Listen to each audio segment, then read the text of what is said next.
quorum, we're gonna go ahead and get started. So one, it's time to start the recording. Great.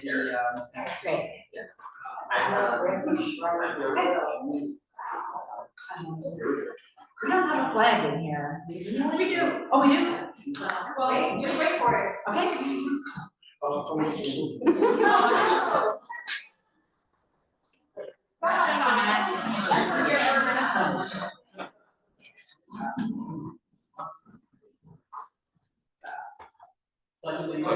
To the flag of the United States of America and to the republic for which it stands, one nation, under God, indivisible, with liberty and justice for all.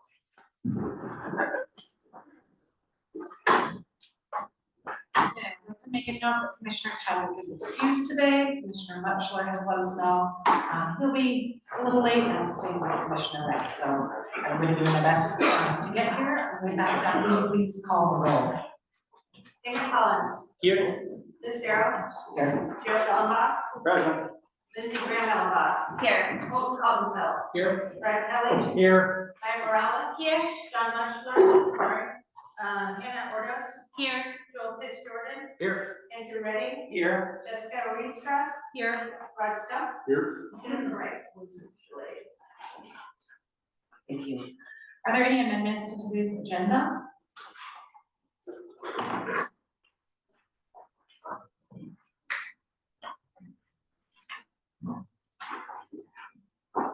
So I have amendment to old business.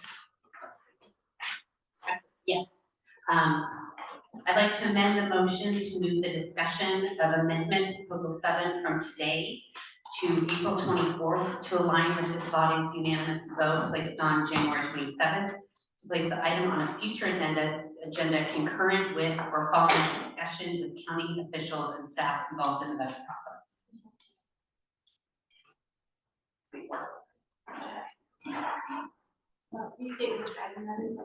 So that's under old business.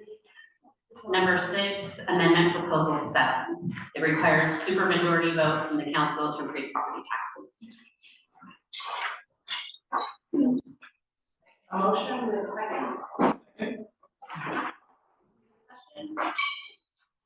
Seeing none, is there a motion to approve the consent? All those in favor, please say aye. Aye. Any opposed? Motion passes. Thank you. At this time, I would like to invite the chairwoman and colleague, Hannah and Frank Latham from the secretary.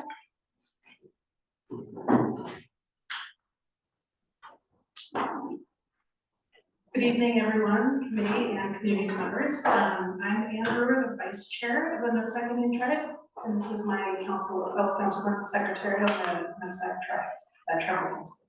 We just wanted to say thank you for coming. These are the ancestral homelands of the Nooksack Indian Tribes, and however, we recognize that you all call it your own too, and we just want to extend a warm welcome to you. And wanted to point out that you might see that we are under economic development.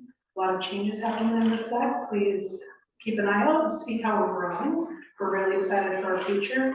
We're a stone throw away from where our future clinic will go. And that will not only service our travel members, but the extended community. So we're really looking forward to being a strong partner in this community. And that's it. Hope you have a good meeting tonight. Thank you. Thank you. Thank you for being here. We're going to move on now to public comment. Members of the public are welcome to address the commission on topics related to the Whatcom County Charter in person or in Zoom. Comments are limited to 3 minutes per person. If you have a comment on one of the agenda items that will be discussed in depth later today, these are listed under old business on our agenda. We ask that you hold your comments until that agenda item.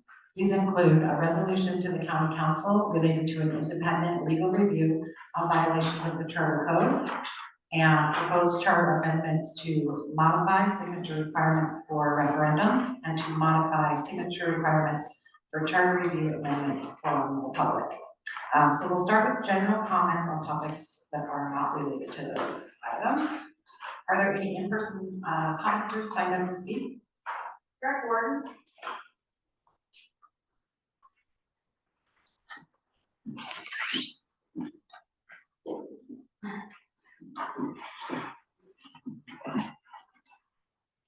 I wish I wasn't going first, because I brought something a little bit different than usual. My public comment is coming in the form of a story. And the name of the story is The Parable of the Roast Chicken.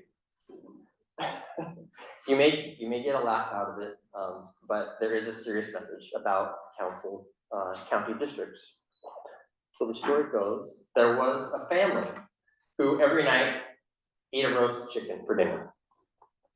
And, but there's something funny about this family. For some reason, they couldn't split up their food like normal people. So they came up with a system. And their system was that they would each eat a certain part of the chicken. And they determined among themselves they were going to follow the system for 10 years. Sound familiar? So the father, this is a family of 5. The father decided that he would eat 2 breasts of the chicken. They had a teenage son. He was going to eat the 2 drumsticks. And 2 young girls, they decided would eat 1 thigh each from the chicken. And mother, she was left with the 2 wings and the back. And that doesn't seem very fair for mother, but that's what they decided. So what happened after 10 years is that dad became a bit fat because he had a desk job and he didn't really need those 2 breasts. The teenage son grew up big and strong. He ate those drumsticks. The 2 young girls started to grow, but those 2 thighs weren't really enough for them. So their growth was stunted.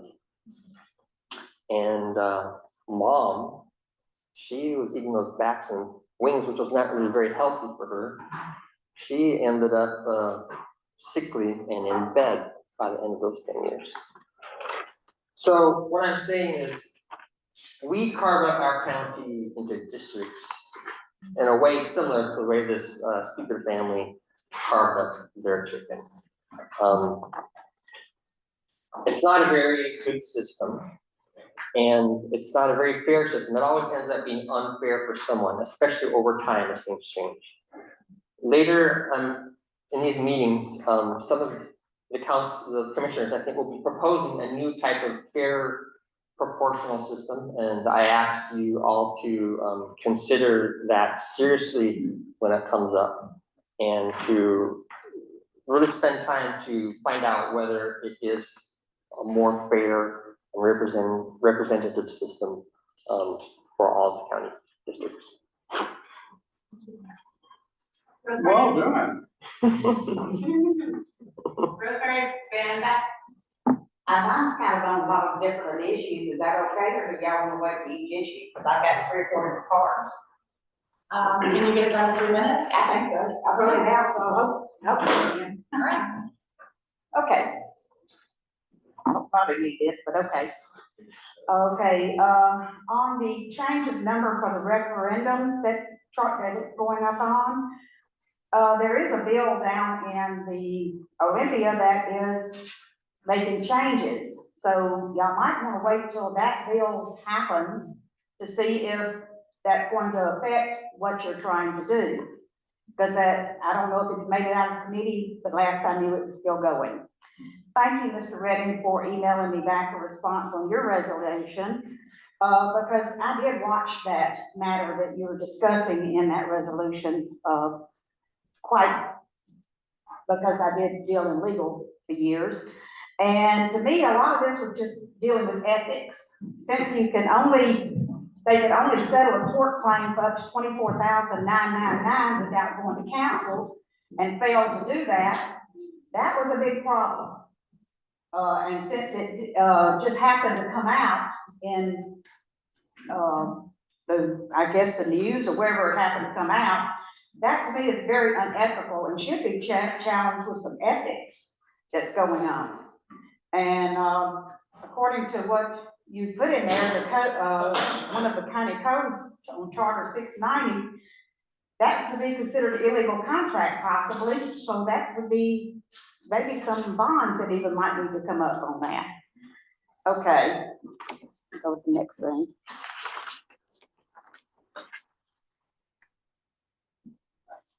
Yeah, because we did not get to vote, my other thing was getting to vote on the, county council hiring 2 lawyers. That means we get to pay for 2 lawyers. Again, another taxing issue. And I'm here because I feel like I'm taxed to death on everything. On the ranked choice voting, let's look at it carefully because as I pointed last time, Pierce County adopted it in 2006. The system costs $6.1 million, and unless somebody's got $6.1 million in their back pocket hiding somewhere, we, the taxpayers, probably won't want to pay it after going up 11% on our taxes this year. So I'll pay attention to what you're proposing and what the cost is diligently, because we, the taxpayers, have about had enough with it. Thank you. Gerald Colbert. Amanda. Thank you.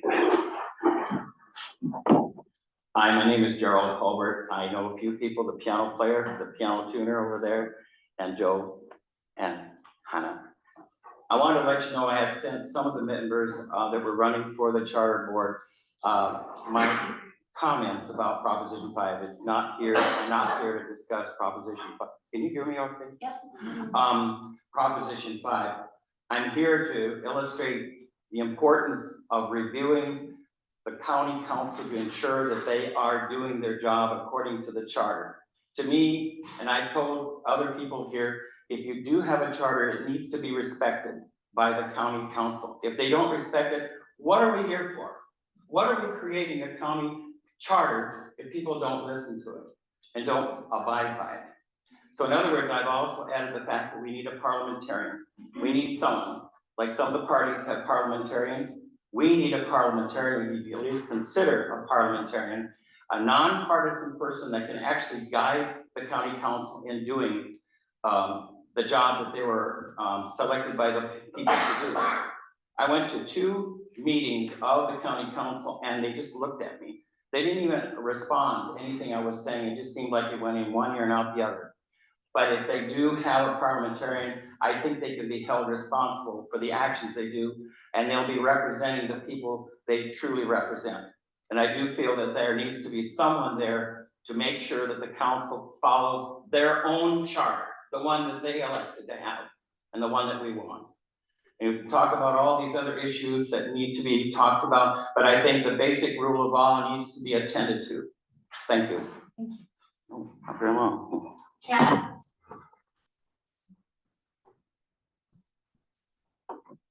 Hi, my name's Chad Bunchon. I'm a resident of Whatcom County. Also the VFW commander for the Linden Post. So something was kind of resonating with me lately. In every work scenario, there's policies, procedures that we use to make decisions.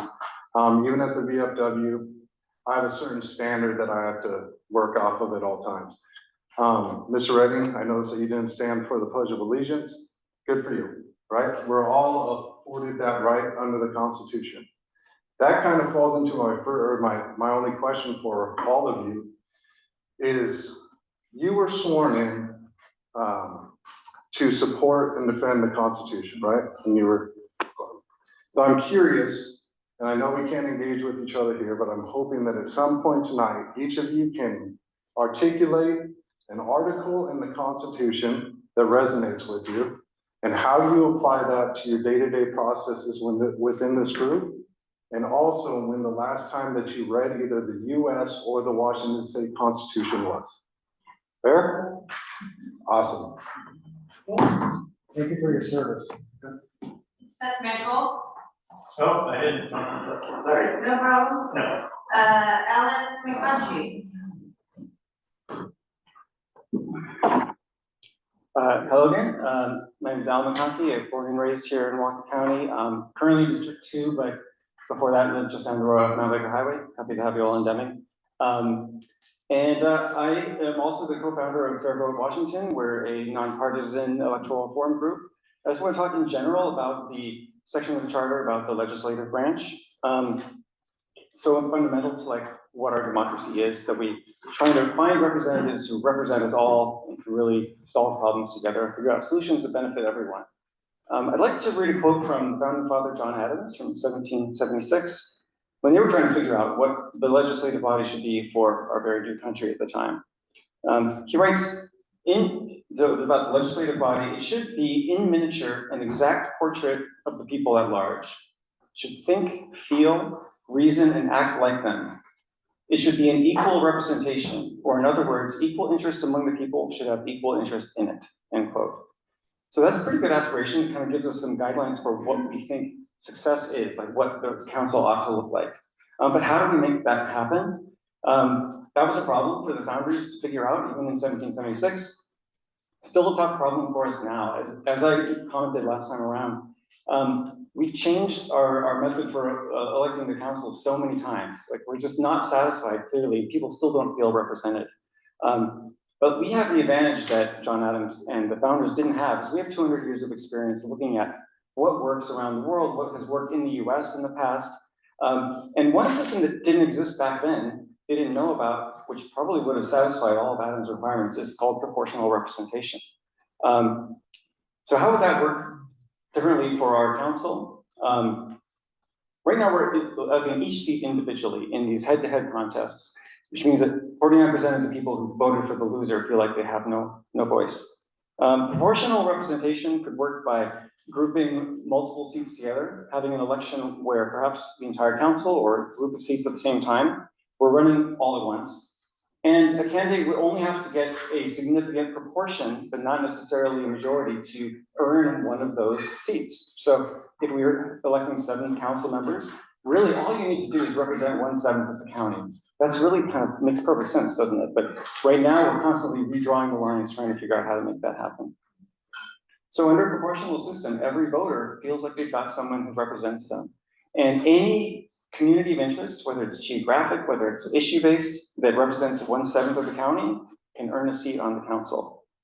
So it could be all the foothills voters that vote for a foothills candidate, but it could also be like voters who want to vote for candidates running on farm issues or refinery jobs. So just in general, I encourage you to not get stuck thinking that at-large or district-only voting is the only options we have here. If we really want to have a council that looks like our county in miniature, proportional representation is designed exactly for that.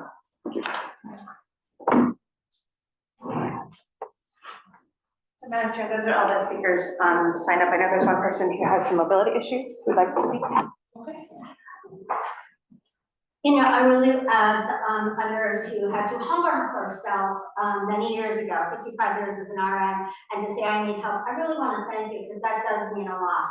I'm here this evening with a very eclectic group of people, a real mix, but I'm glad to be here in the United States of America. My birthday was Saturday, I'm 79, but more important than that, my whole family has served in the military. And just to remind you, I've been to a flag, I've spoken to the librarian, but Iwo Jima, the raising of that flag was February 23rd, 1945. And having my family members in every single conflict, we are sitting in this room together, you know, with the ability to operate the First Amendment. Imagine, you would not be doing that in countries that my father has been in or my missionary friends. But I just wanted to thank you for that. I also wanted to thank you and the library because it is Black History Month. And one of my friends, it reminded me, is Alvia King. She was at a pro-life event, had lunch with her. So it reminded me that, you know what, she spoke life, and that's what I hope you all do into this country, is speak life.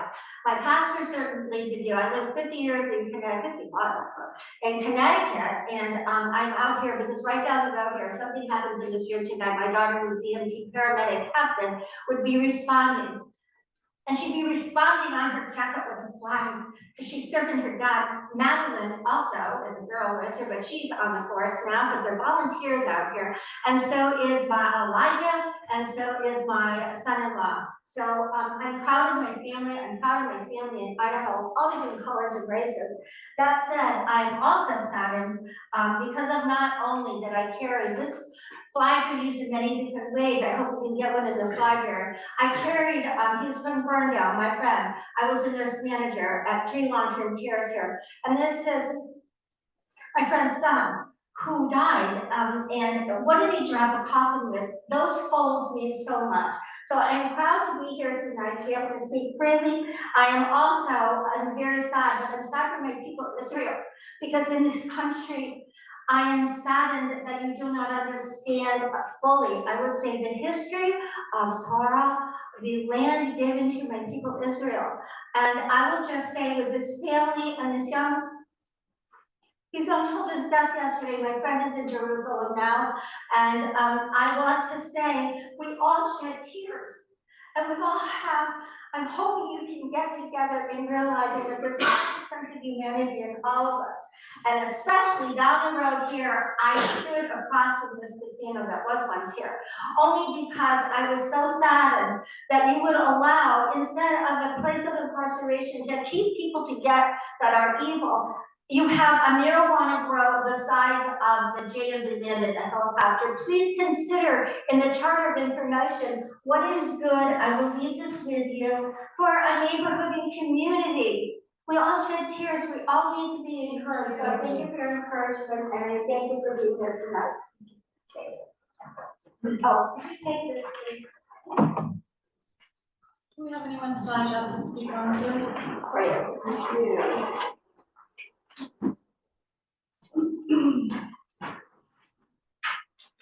So we have one speaker here.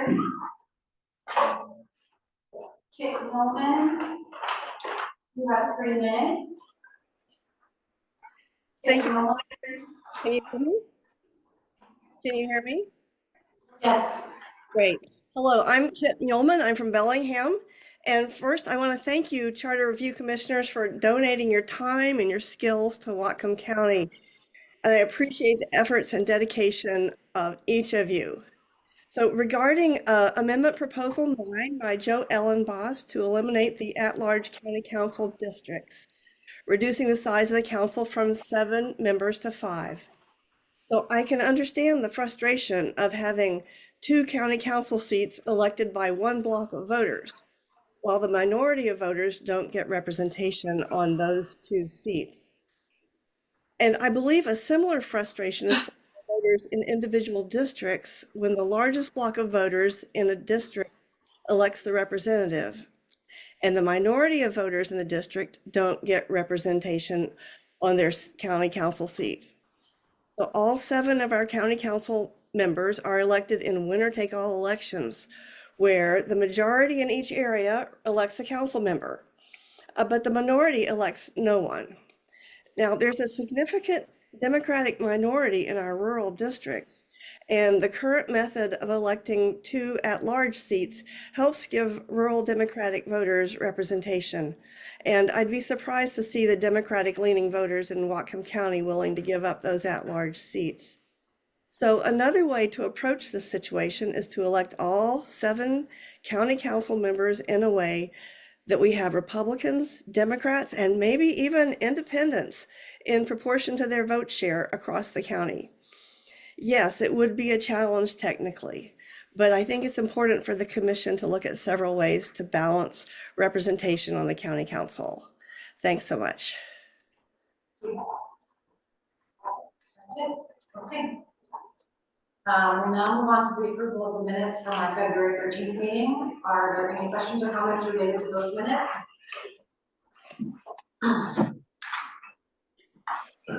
Do we have a motion to approve? So. Second. Any opposition to approving those by consent? All those in favor, please say aye. Aye. Any opposed? We're now going to turn to agenda items that were approved at previous meetings for discussion. As previously mentioned, we'll hear public comment specific to each proposed amendment prior to that discussion, if there is any. First up is a resolution to the council by Commissioner Redding. Do we have any public comment for that? We do not. Okay. Let's see, Commissioner Redding, would you like to speak to the resolution? Sure. Yeah, so the fundamental thing here is that, you know, we are a charter review commission that has, we've all taken an oath of office to the Constitution of the United States, to the Constitution of Washington State, and very significantly here, to uphold the charter and ordinances of Whatcom County. And for a democracy to be able to really function in any kind of real way, it has to function within a framework of the rule of law. And that rule of law must apply to everybody within the entire system. And so it must apply to the people at the top just as much as the people at the bottom. Or else the whole system, in fact, loses any kind of credibility with the public. And so it's really very important that we make sure not only, you know, if all we're doing here is drafting things and getting things approved, but then we're not actually following the actual charter and not actually following the ordinances, then obviously the system's not working. And so what this concerns is, you know, a matter that came to light in the past year, in which we do know that the county council was not consulted on a payout where the county code is pretty clear about that. And when something of that kind happens, that means as well that the charter has been broken, because the charter in section 1.5 is very clear about separation of powers. And it says as well that neither of the two powers, which they define as the legislative and the executive branch, may intrude on the powers of the other.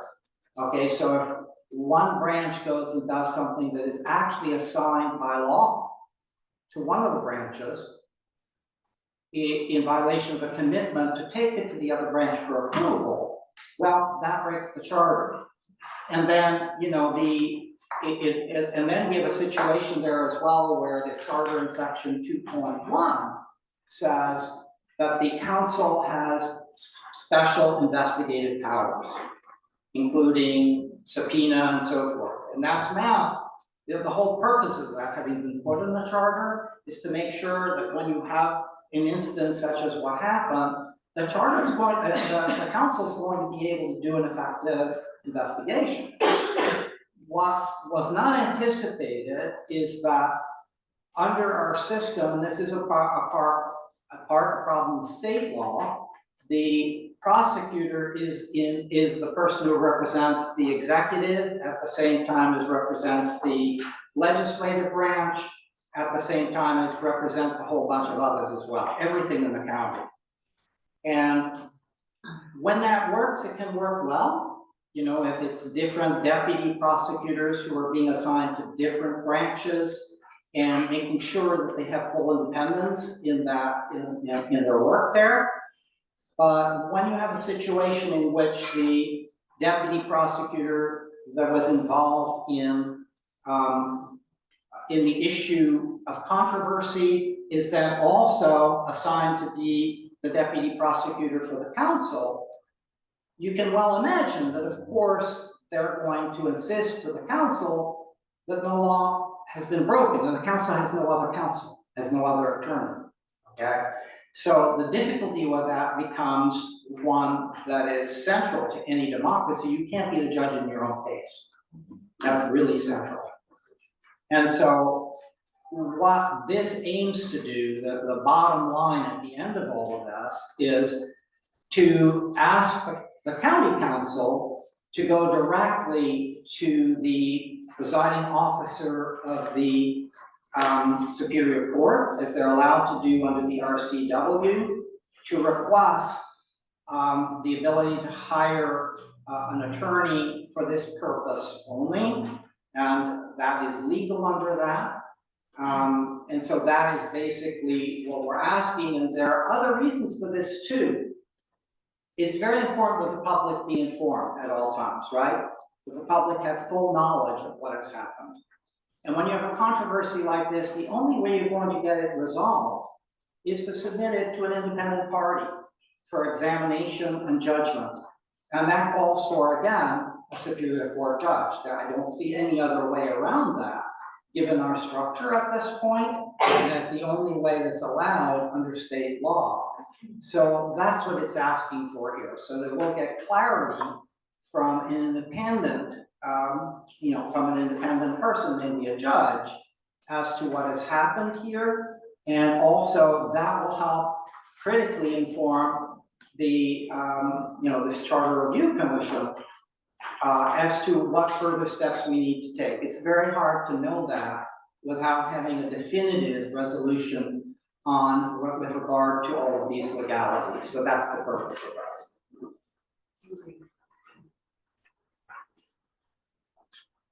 We're moving to discussion. Do we have a motion to approve this resolution to be sent to town council? I'll move to approve.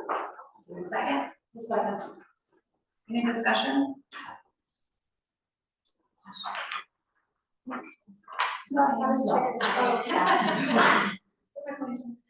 I just have one legal question about this, which is in the first whereas, therefore be resolved clause.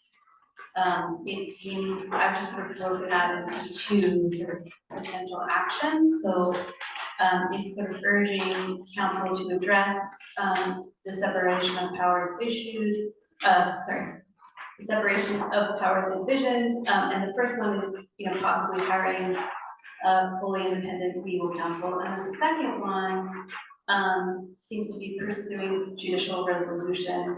I'm just wondering, Andrew, if you feel that that's, sorry, Commissioner Redding, if you feel that that is a lawsuit, or is that, can we get an opinion from a judicial authority without a suit? I just want to clarify that for us. What are we asking for here?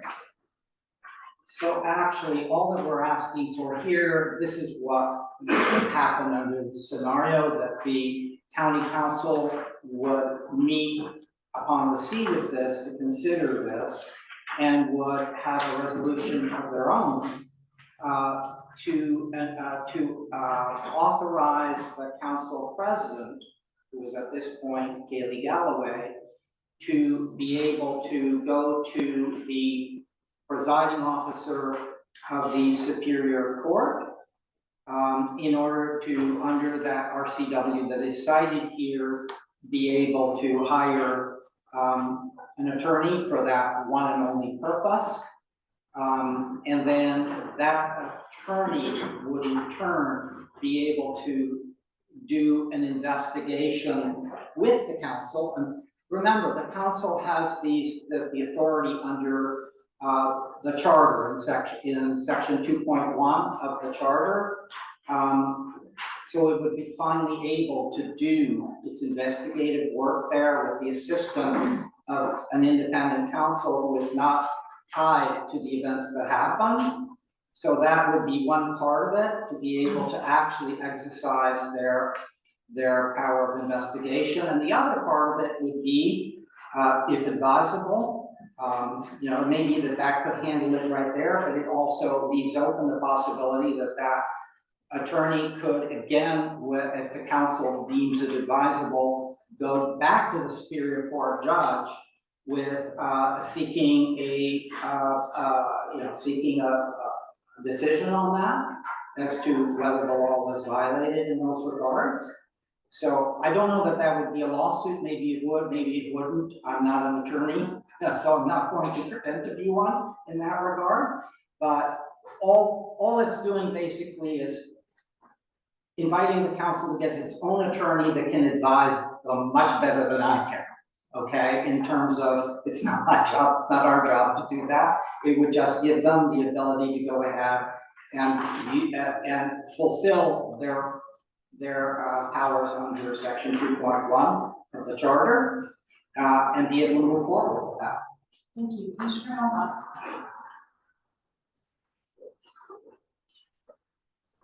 Andrew brings much more clarity to the situation than I think most of us would be willing to pursue. We don't necessarily have to agree with everything he says, but the concept he's approaching here is one of our duties. And that is to seek information where we perceive there may be not sufficient language in the charter to address the situation. There seem to be some ambiguities in this. And there's a whole issue of the legal counsel as it relates to it. That's really not for us to decide. We're asking, I believe, by virtue of doing this, that those that do have the power and the proper scheme of things to address it. I do think there's are examples of this type of thing that have taken place to address this type of problem in the past. Whether we're doing it right is not necessarily for us to decide, but if we perceive that the charter does not have sufficient language to give directive as to how a matter like this need be addressed with as little ambiguity as possible, I think it becomes our responsibility. And I would say that I say all of that because there's no question that I spent my lifetime, 55 years of adulthood, representing basically the conservative viewpoint of our county in one way, shape, or form. Probably not adequately, but it's been my effort. And yet, when I look at something like this, I reach out beyond this body to a man who has represented the Democrat Party much the same way that I was represented Republicans, and has held many of the same posts. And I try to get his input on this. And when his recommendation is, Joe, I have the same reading of this problem as you do, it strengthens my desire to not be the decider in this, but to get the information that we need as a body to present to the public, because that's what we're doing here. We're not rendering any decision. We're presenting to the public proposals of language or means to address problems that we become convinced exist because of facts. And until we have those facts, which we're not going to get, I mean, everybody has drugged their feet in this. Nobody wants to admit that they did anything wrong. But until we get that data, we can't operate in a clear field. Thank you. Any further comments? Commissioner Roberts? I'm gonna get my stuff in.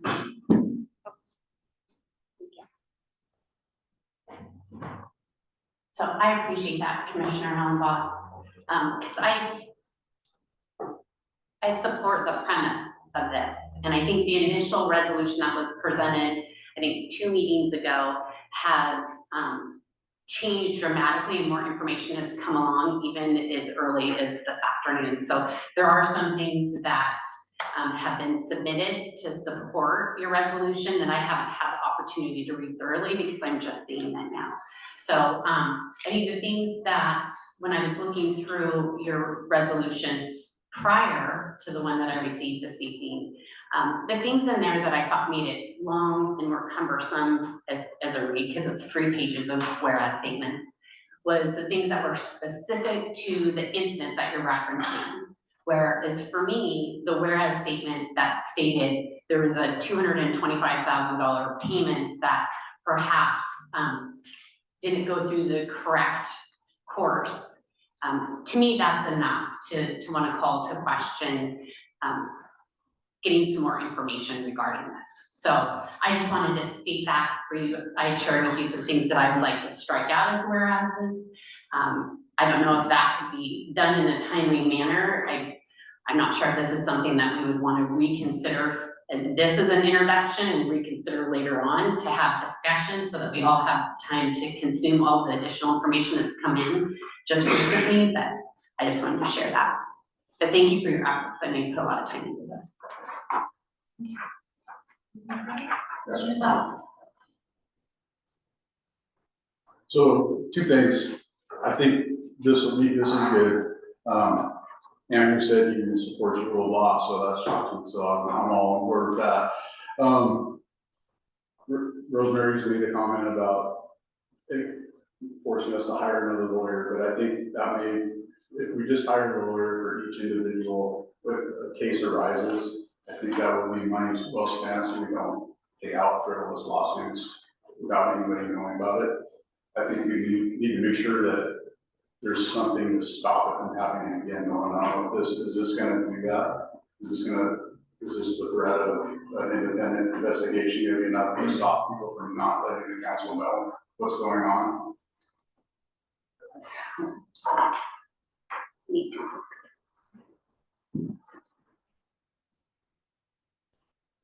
Yes, I think one of the most effective ways of keeping a wrong action from being repeated is public exposure.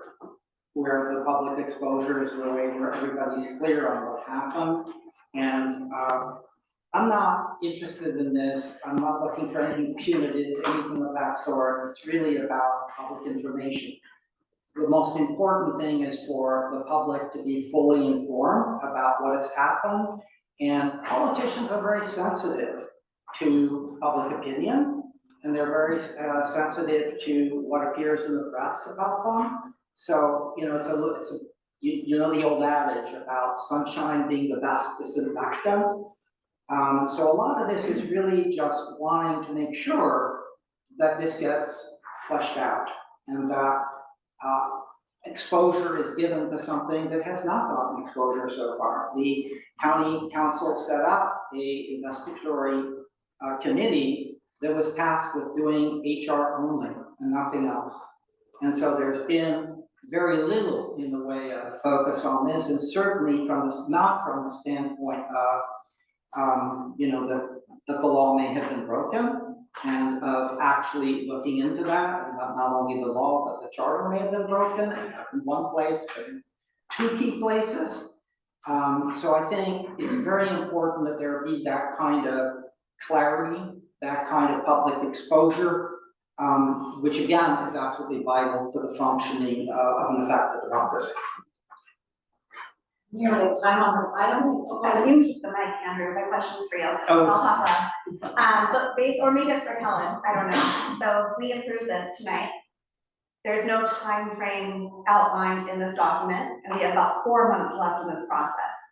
So what assurances, if any, do we have that this work, the response, can be delivered back to us timely? So our only duty here, right, is just to do what our oath of office calls for and what our function is. We are not the county council. And so all we can do is write to the county council and express our concerns and suggest a path forward for how we could get a resolution that clarifies everything for the public here. But it's not our job to specify how they go about doing that. We have to trust that the council will do it in the best way they know how, okay? Yeah. Are there any commissioners who haven't spoken on this item who would like to say something? In light of, you call me? Yes. In light of what Lindsay just mentioned, I don't think we want to undertake this just to spin our wheels. And in light of that, I would suggest that somehow in our language of transmittal, that we include a suggested timeframe indicating the reason why we need to have it timely enough so we can react to it. And I would propose that maybe we use a timeframe of 6 weeks for return. I totally sympathize. I think you're right. Okay, but I think 6 weeks is much too short a timeline for anything the county council does. We have a couple of county council members here, I'm sure could tell you. Name a better time then. I'm just giving. Yeah, I'm thinking, you know, it would have to be a period, just to keep in mind the fact that, you know, we normally go through the end of July, right? And although in theory. The beginning of July. I believe the second week of July is when we've got to be wrapped up. Right, so hopefully they would keep that in mind, and so we could indicate that in the cover letter, that we would hope to get a response in time for, you know, for our deliberations. You started this, now you're waffling. Come on. No, I'm trying not to be. I think again, that the council will understand, and all you have to do is just signal in the cover letter that, you know, we're hoping to have the benefit of the outcome of this, so it would be good to have. We've got time for one more comment. I see Commissioner Morales. I just wanted to voice that I'm fully in support of asking for transparency, asking our council to do an investigation of what to do. I feel like, what I'd love to see out of this is actually a mandate for our charter commission to, bring forward an amendment that would prevent this, that would have, you know, prevented this from happening. So I hope that an outcome of this would be that, and I would much prefer to see actually that on our tables right now, an actual proposal to fix what was broken and wasn't working.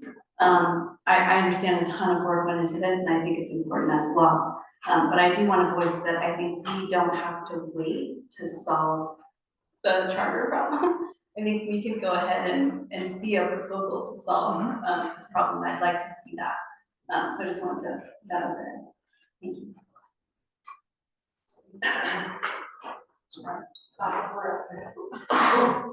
I just want to now respond to that. I suppose, I think to me, it seems like a both and, not a either or. And I was excited to hear, Farmer Joe, Commissioner Joe, talking about, how we may make it clear in the charter so that this kind of thing doesn't happen again. That's a great idea. And then I think that asking for a time frame for a response, like to have completion of something, seems unreasonable, but to have some kind of time frame for like them letting us know what they're thinking about doing, seems like something that we have to consider. That's all. Okay, we have a motion to approve a resolution to County Council seeking independent legal review of apparent violations of the charter and code of Whatcom County and advice on land use. Ms. Smith, will you call the roll, please? Can you help us with this, mover and second, please? Yes, the mover was Commissioner Lindsey Graham Allenboss, the second is Jim Gray. Thank you. Dana Collins, Yes. Liz Darrell, Yes. Joe Ellenboss, Yes. Lindsey Graham Ellenboss, yes. Colton Palmville, Yes. Greg Kelly, Yes. Maya Morales, abstain. John Lechler, Yes. Hannah Ordos, Yes. Joel Pitts Jordan, Ms. Jordan votes yes. Andrew Redding, Yes. Jessica Rienstra, Yes. Russ Dunn, Yes. Jennifer Wright. Yes. And Commissioner Teller is absent. So that motion passes with 13 in favor, 1 abstaining, and 1 absent.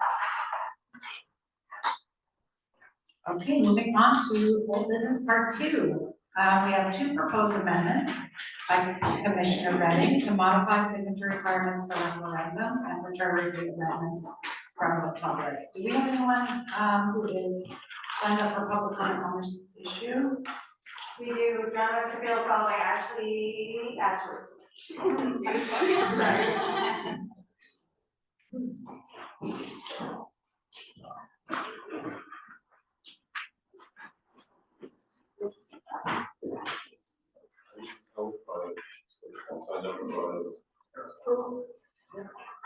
I'm sorry, I didn't know.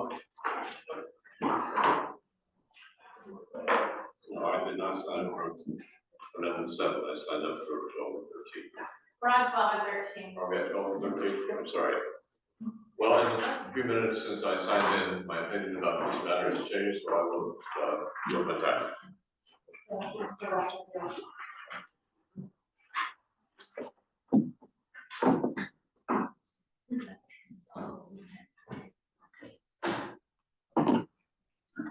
I'm Ashley Button-Sherlin, and I spoke to you guys last time as one of the participants in the initiative last year that did not make it to the ballot, but did qualify with the auditor.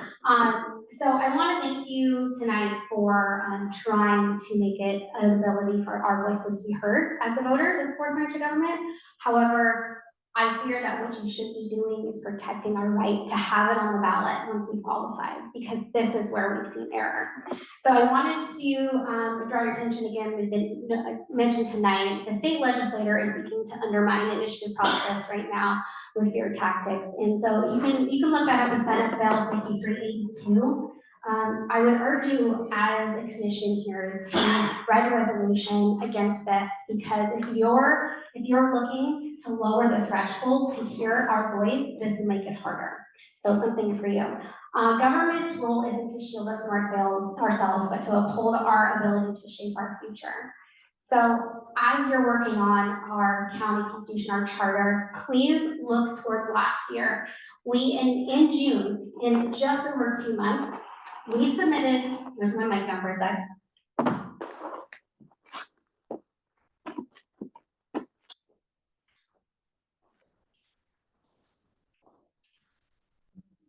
Okay, we submitted almost 10,000 signatures, 9,833.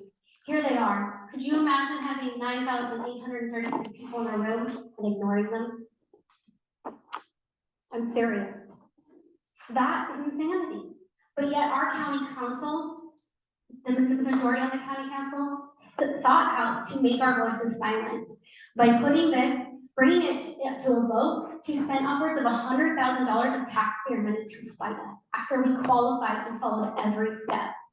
I urge you to look not at the threshold, but to look at giving our county council some very strict guardrails on what their role is, defining it, and also defining what it is in the charter and the guide for people to do the initiative and referendum process. Because it's not hard to get the signatures. It's very hard to understand what you can do.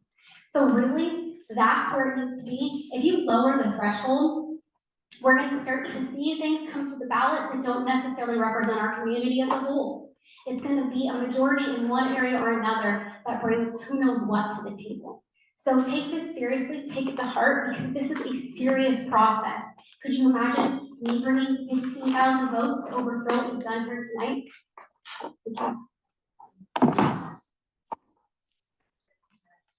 And there's no one signed up online? No. Okay. There is someone signed up online? No. Oh, okay, thank you.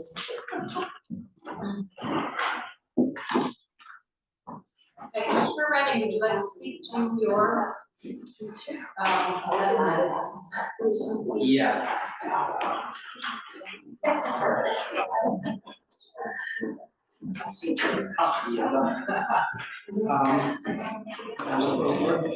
So which one is first?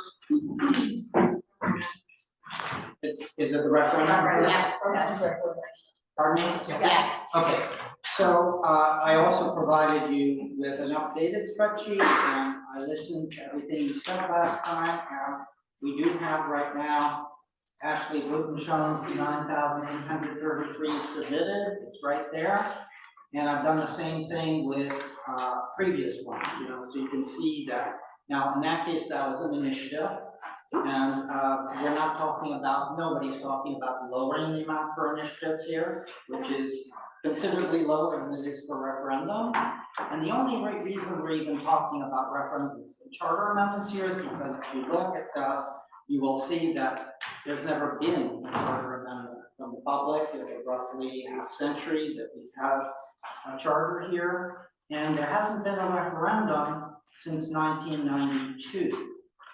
Okay, and so what that signals to us is that, and those are much higher requirements for this than they are for initiatives at this point. And so I also listened to Farmer Joe here and to Doug Chadwick and others at the last meeting, where they expressed that they believe it should be a higher level for a referendum than it is for initiative, and they spelled out the reasons for that. So I've come back with a bit of an aliquot here, okay, where I've left out the percentage. It still makes sense to rejigger everything to the county executive totals, because all of our elections here happen in off years, years that end in odd numbers. And they have much, much lower turnouts than the gubernatorial, which is also the presidential election every time we run a government election. And so that is why the system is broken on the other two, because it's tied to the gubernatorial. Now, I've taken in your input that simply switching this from the gubernatorial to county executive, in the opinion of some of you, would mean that it would lower it too much. That was the point of view. So what I'm inviting you to do here is where is the sweet spot? Okay, so that we're making it possible, at least for principles, to do it for referendums and for charter amendments, but referendums would be then more difficult to do than initiatives, and charter amendments should be much, much more difficult for obvious reasons.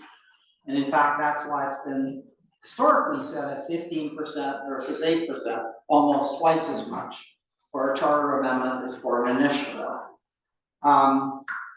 So turning to referendums would, and I put down here what different percentages would mean in terms of the number of signatures you'd need. I mean, right now for a referendum tied to the gubernatorial, it's essentially 11,000 signatures rounded off. Whereas for a initiative, it's 6,400 rounded off. That's a big difference. And so to make it at least possible to have referendums, and again, I'm going to emphasize what I said last time, referendums don't benefit the Democratic Party here with our majority on the council, because referendums are only when you're trying to overturn an action of the county council. You cannot use it for anything else. So this is actually a kind of escape valve from, for when you think there's something that the Democratic majority has done on the county council that you're really unhappy about. That makes it possible to go directly to the public with signatures and to challenge that. So I have a question for you, for instance. Would increasing that from 8% to 10%, which would be about 8,000, would that meet criteria, or what would? Joe, you were the one who suggested it, and Doug isn't here, so. I think everything that Andrew has said right now brings to light a very important aspect. This commission is acting as a committee as a whole on these kind of issues, when in reality we're missing one of the great benefits of bodies, deliberative bodies like this, and that is where they break down. We've got a former Charter Review Commission member here. He's kept his mouth shut, but he's sitting out here, one of the ones, and it was, I believe, during his time frame when one of the times we considered a change in this. And it wasn't something that we as a body did without real ability to have give and take. Think of the group semantic here. Without there being a small committee of our members, those who feel strongly about this, without their being able to sit down and discuss the various aspects of it, somewhat equalizing the input. Because right now, because we have a very strong advocate who is informed on the topic, he's driving most of our thinking. And I don't believe he's the kind of man who would not want to take valid input. You hear him questioning me as to things that I've said previously about this. I don't desire to sit on a committee related to this issue, but I think 4 or 5 members of our body should sit on it and discuss it and try to come back to us with their recommendations based on their compromises as to what numbers they think should be in place. This isn't the only item that we should deal with this way, but it would be my request not to besmirch or stand in the way of anything Andrew was bringing up, but I think this body would benefit from there being a small committee, and how we arrive at that, this body's going to have to establish. you have only one thing we have to make sure of is that that committee doesn't contain a quorum of our body. But anything smaller than that, working on it, might benefit us greatly in coming back with the answers to fill in the slots of what Andrew is proposing. That would be my input on this, and maybe, while it's not germane to debate on this issue, it might be a way to help us get to that point.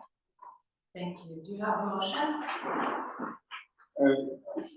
It would be, a motion would be, haven't you got a motion before us on this issue We already? do not have a motion before us on this issue, so we're gonna need one of those. Well, in that case, Madam Chair, I would move, we refer to committee, subject to this body creating a committee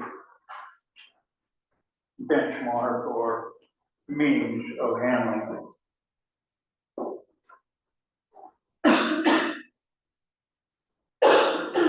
Do you accept the word process there? Committee process, is that what you're looking for? Or I'm sorry? you use the words committee benchmark, I'm wondering if we're talking about like a committee process. Well, the number and the means of the members getting on that particular committee, I would say it's got to be cleared by somebody's got to shepherd that. And that just potentially increases your responsibility as to approving who those members may be. Okay, so the motion, as I understand it, is to refer this item before us, proposed amendment 12, to committee subject to this body creating a committee process. Do we have a second? Second. Any discussion? Commissioner. With all deserved due respect, I would speak against any committees. Because there could be a committee for every amendment. And every committee means that somebody has ceded their influence and responsibilities to a small group in the body. I think most of us find it a challenge to meet twice a month. And I think this is not an unwieldy sized body. I think we've shown so far that we can work as a 15 people. Or charter commissions before us were able to do that. So I won't be able to participate in committee with my schedule. That's why you see me late here on Thursday, because of my schedule. And so I am uncomfortable about giving up my possible influence on any topics that we're talking about. And I would just simply speak to any committees. We don't need them. And I think that I know it's well-meaning, and I have tremendous respect for those that think it's a good idea, but I think it's not a good idea. Thank you. Commissioner Orders.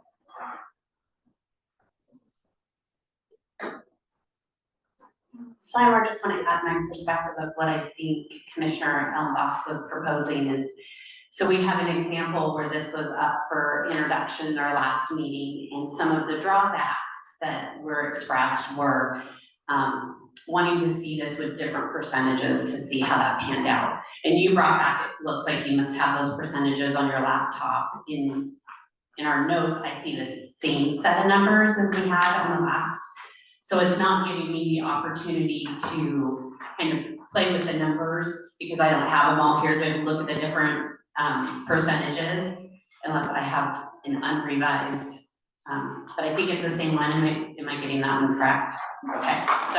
So what's happening is, since I don't see the 10%, the 12%, and the different options, and I don't have the raw data, then I don't feel like I can fully participate in coming to a conclusion as a body.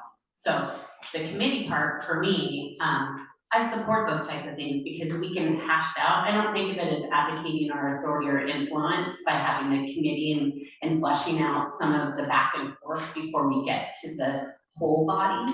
I do see benefit, and I think we kind of in some cases do that on some amendments already. I don't know if we need a formal process, but it would have been helpful in this case because without that information, I'm unable to support your amendment proposal, not having an opportunity to see different numbers. Commissioner.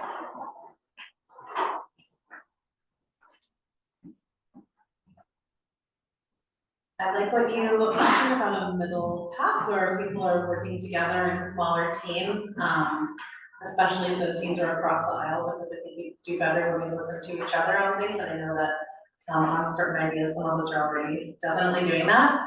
I think it's maybe an omission to not have a table in here that was submitted, but maybe I'm wrong about that. Thought you had something. So.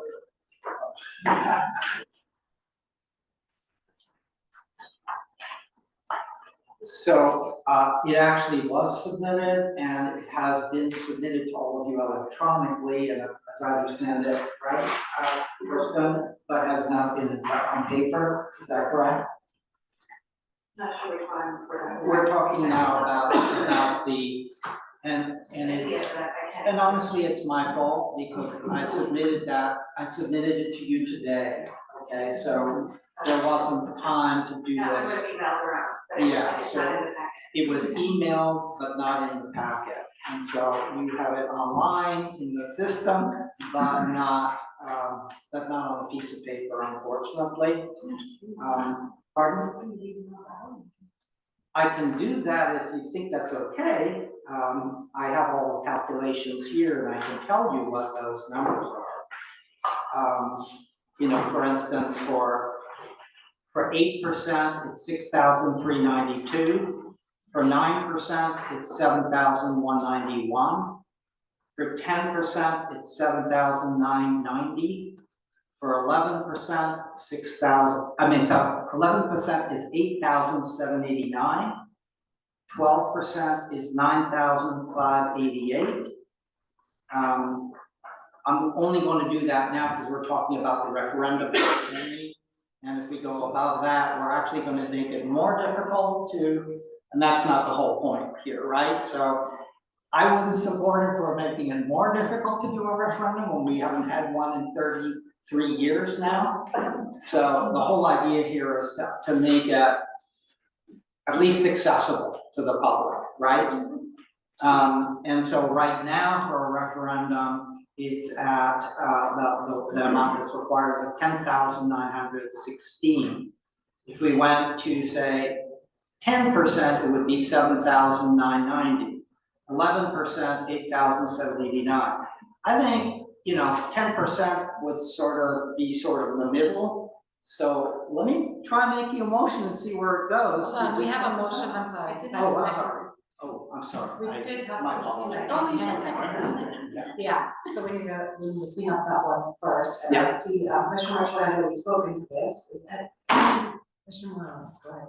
I'm happy to speak to this. I want to echo what Commissioner Muchler said. I think it may be more or less difficult for certain members of the commission to break out into committees on a regular basis, and I hesitate to do that when we were able to just read the numbers out loud and jot them down. And we could always redo that reading aloud process if it went too fast. I know I was scrambling to write them all down quickly. So I would speak against this motion respectfully. I understand the good intentions here, but I feel like it may bog us down a little bit. Anyone who hasn't spoken already, like to speak to the motion to refer to committee subject to this body creating a committee process. Commissioner Mitchell. I'd like to just focus on the motion that is on the table, forming committees. I wanted to ask our staff, I believe that even though these committees are less than a quorum, I still think they are subject to OPMA publicizing at the meeting. Yeah. Okay. Clarify that. They are not. Ms. Smith, will you please call the roll? Liz Barrett, No. Joe Ellenboss, Yes. Lindsey Graham Ellenboss, Yes. Colton Caldwell, No. Fred Kelly, No. Maya Morales, No. Don Mitchell, No. Hannah Ordos, Yes. Phil Fitzgerald, No. Andrew Redding, No. Jessica Riestra, No. Whatcom, Yes. Jennifer Wright. No. And that motion fails with 9 opposed. Sorry, I forgot. Oh my gosh. One more second, Aaron Hollis, you close your vote. No. Okay, that makes 10 opposed. Apologies, Commissioner Collins, with Commissioner Chadwick excused. Coming back to the item before us, proposed amendment 12, signature requirements for referendums. Do we have a motion on this? Can I make the motion now? Okay. So the motion would be to switch to the last county executive election, but to raise the percentage from 8% to 10% on referendums, which would mean 7,990 votes at this point, as opposed to currently it is 10,916, and for initiatives it's 6,392. So this would put it kind of right in the middle there. Point of clarification. Now this is, you bifurcated this issue, correct? Correct. Okay, and we were dealing, I thought we were talking about number 13, which was the charter review. So have you jumped, which one are we? I was told we're talking about the referendums at this point, referendum signatures. Okay. That's correct. And so would you repeat the numbers that you? Yeah, so currently, using the gubernatorial at 8%, it's 10,916 signatures for a referendum, compared to 6,392 for an initiative. Under this proposal, it would be 7,990 at 10%. Okay, so the motion is to switch to the last county executive election as the referent, and to increase the percentage from 8% to 10%. The motion, as I understand it, is to switch the signature requirements for referendums to 10% of the last county executive, is that correct? Mm-hmm, correct. Second. Is that the hand, Commissioner Wordsworth? Question. I didn't bring my full charter. What is the requirement currently for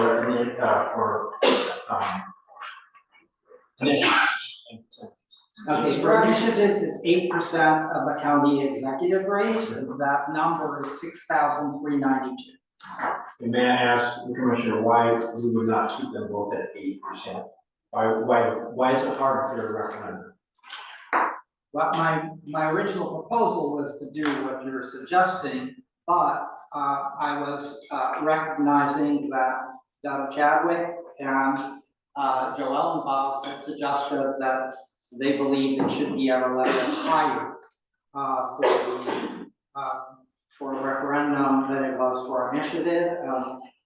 The reason that was given at the last meeting was that in the case of referendums, you would be reversing a piece of legislation that had gone through a long process in county council, and that should be more difficult to reverse than an initiative that comes out of nowhere, basically, in terms of not having had a previous process.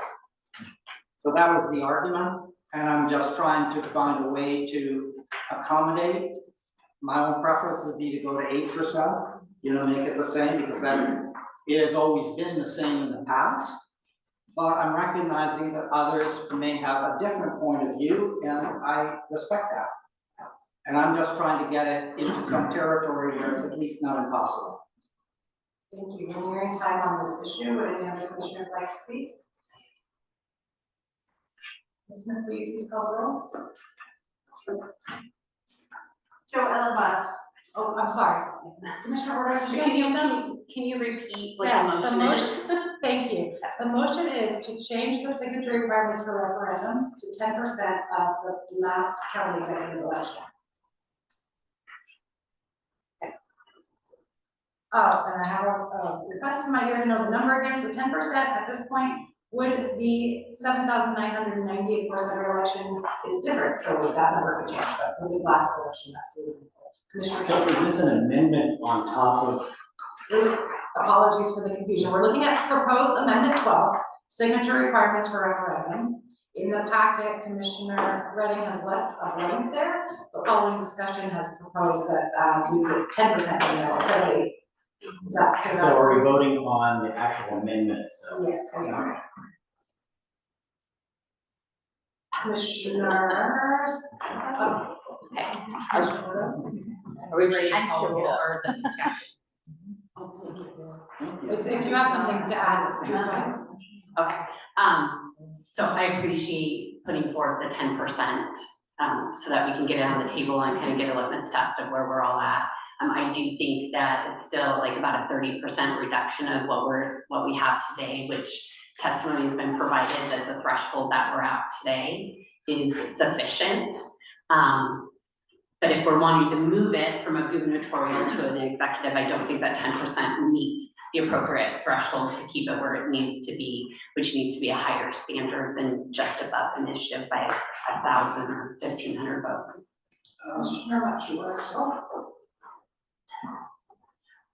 You said it was a midpoint, but I'm just expressing that I don't think 10% is high enough to make that for me to support it. So it's essentially 8,000 when you round it, but it's 7,000. Which is 3,000 less is than essentially that. 8,000, whereas the initiative one is essentially 6,400. And the current thing on referendum, and remember, we haven't had a referendum in a third of a century, which is telling us something. Yeah, I'm just sharing why I'm not supporting it. Thank you. So even Commissioner Morales has yet to speak on this issue, go ahead, please. I'll just be loud. I just wanted to add that, so when you set the signature threshold, I think that Ashley, I'm so sorry, I can't remember your last name. Buttonshone, thank you. Ms. Buttonshone, addressed this a little bit last time, but you've got that threshold, but there's always signatures that are thrown out. So actually this would be about, judging from my experience gathering signatures as well, you probably want 2 to 3K above that. So you probably end up gathering about 11,000. So just so folks have a reference point, there's always that kind of like buffer zone that you have to have with Commissioner Rush. Thank you. I would prefer the original motion, executive as our benchmark, that should be under the 8%. And the reason why, as I see the referendum process, and this is what we did 10 years ago, we lowered the threshold because it empowers citizens to respond to decisions of the county council that they're not comfortable with. The directive was to make it easier to do this because as Andrew has mentioned, we've not seen these referendums show up. And so I like the thought that it's uniform, that we should use the county executive race for all of these benchmarks, not occasional gubernatorial. This empowers our citizens. This is giving power back to our citizens, and I'm completely sympathetic and even frustrated about what happened to the initiative that Ms. Buttonshone was part of, but it's not really relevant to what we're talking about today. I think some of us would agree that should have been on the ballot. It wasn't, but what we're talking about here has nothing to do with that. We're talking about whether or not we're going to make it easier or more difficult for citizens to gather the signatures, not for initiative or for a referendum. So I don't think I have the votes to change the main motion, but if I did, I would move that we go back to 8%, so that we're consistent with the initiative process.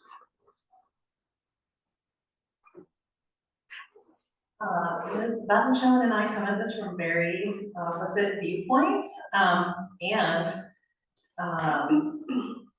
I feel that the number of signatures that should be gathered is very relevant to this, because if we're looking at what's possible to gather, and some people want to make it easier to do a referendum because that puts power to the people, and some people want to make sure that it's hard enough that when we do work really hard to make an initiative, it doesn't immediately get overturned. So I think looking at the maximum number of signatures that are gathered is really important. And so we have that number before us, then looking at something like Commissioner Ordos was saying, it's so significantly lower. So we want to find a balance between making it not impossible, but also not like so possible. So I'm just wondering if there's a different number that would get us there, that we could propose, a modified change if people aren't there yet. Question for council, if I may, I see you also, Commissioner Ringstra.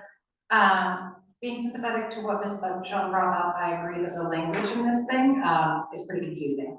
And I'm wondering if we make this amendment now, do we have the opportunity to go back and clarify language on the same, section later? Yes.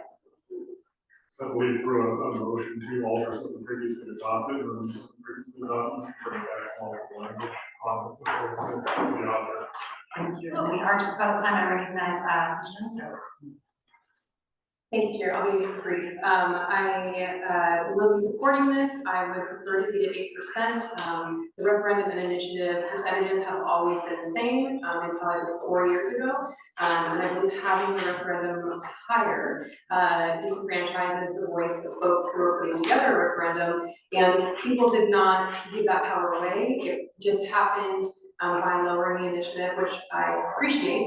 But then incidentally made it more difficult to pass the referendum. And I don't believe that was the intent of the law, and I don't believe the voters necessarily chose to make it harder for themselves to pass a referendum. And I believe it would be fair to have them both 8%. However, happy to also meet that 10%. We are at time with this issue, but I see two people who haven't spoken, and so I'm going to honor that. Commissioner Paul. Thank you, Chair Garland. I got an interesting sort of perception here of this, or something, an interesting standpoint, right? So I really agree, well, part of me agrees that they should be, but from experience, I see the threat of something, I mean, a referendum being on the ballot has a bigger impact on public policy than an initiative being on the ballot, to the extent that an initiative is a brand new idea that somebody passed. A referendum is challenging existing law, existing policy, taxpayer money that has either been allocated by the council or by an initiative. When a referendum is on the ballot, having served on the Child and Family Wellbeing Task Force, who's a citizen oversight body overseeing Healthy Children's Fund funding, we saw the direct impact of the threat of a referendum being on the ballot hamper deployment of that funds. It was harder to hire staff.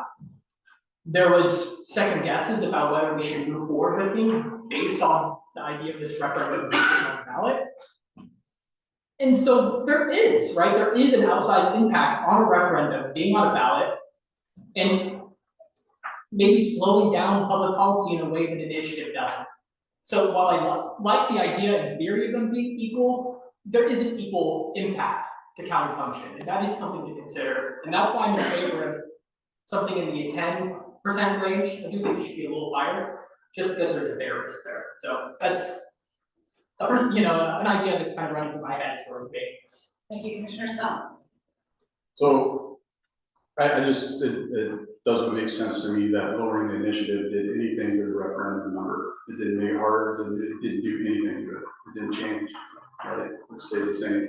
They made the initiatives easier, didn't make the referendums harder. So to say that they lowered the initiative and that made the referendums harder, that's not true. It stayed the same. So I'm gonna be no on this, or no the whole time, so. Thank you. Ms. Smith, will you please call the roll? Joe Alabas. Yeah. Lindsey Graham Alabas. No. Colton Cottonfeld. Yes. Greg Kelly. No. Maya Morales. Yes. John Lechler. Yes. Anna Ortiz. No. Joe Fitzgerald. Yes. Andrew Redding. Yes. Jessica Ringstra. Yes. Rod Stuck. No. Jennifer Wright. We can go to screen. Eamon Collins. Yes. Liz Darrow. Yes.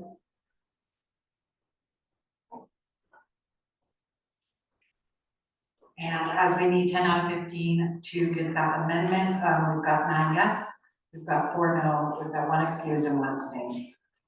So that motion fails.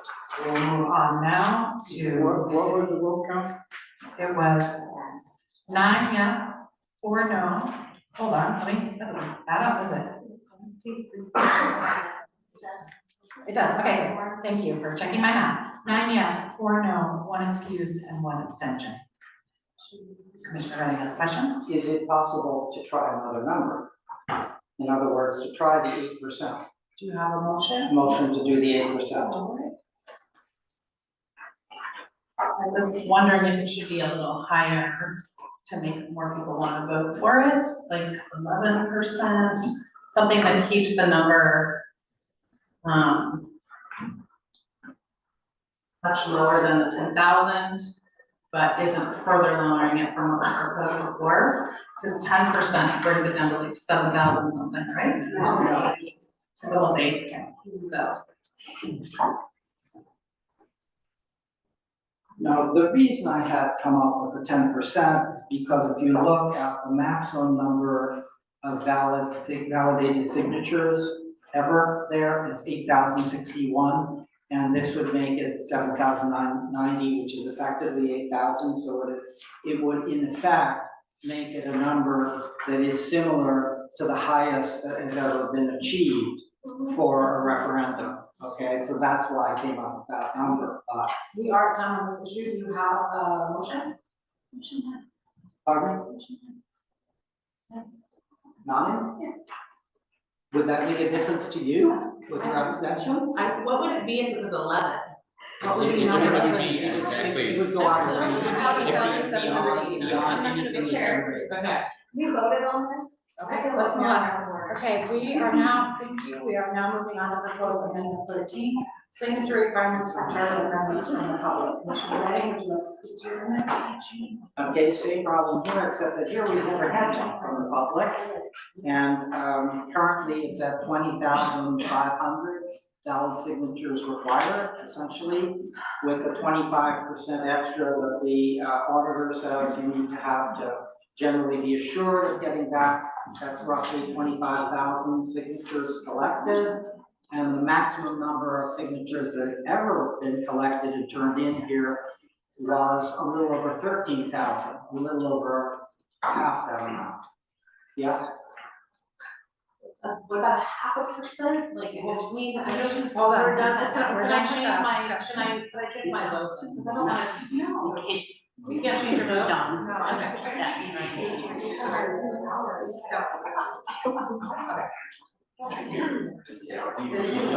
can move to reconsider. I guess I'd like to move to reconsider. You have to be. Oh, I do. Wait, what's the prevailing side? The no, sorry. And I abstained. I move to reconsider the motion. We have a six.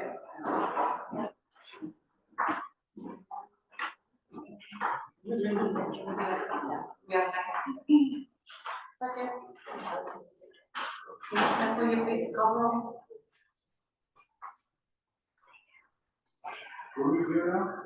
I've moved to reconsider the motion because it sounded like Commissioner Wright wasn't really done with that and there was some debate going on, and so let's move to This is not- reconsider. this is not right. That was a bullying situation, that was pressure put to change your mind. We had discussion, we had plenty of opportunity, we talked about it for 35 minutes.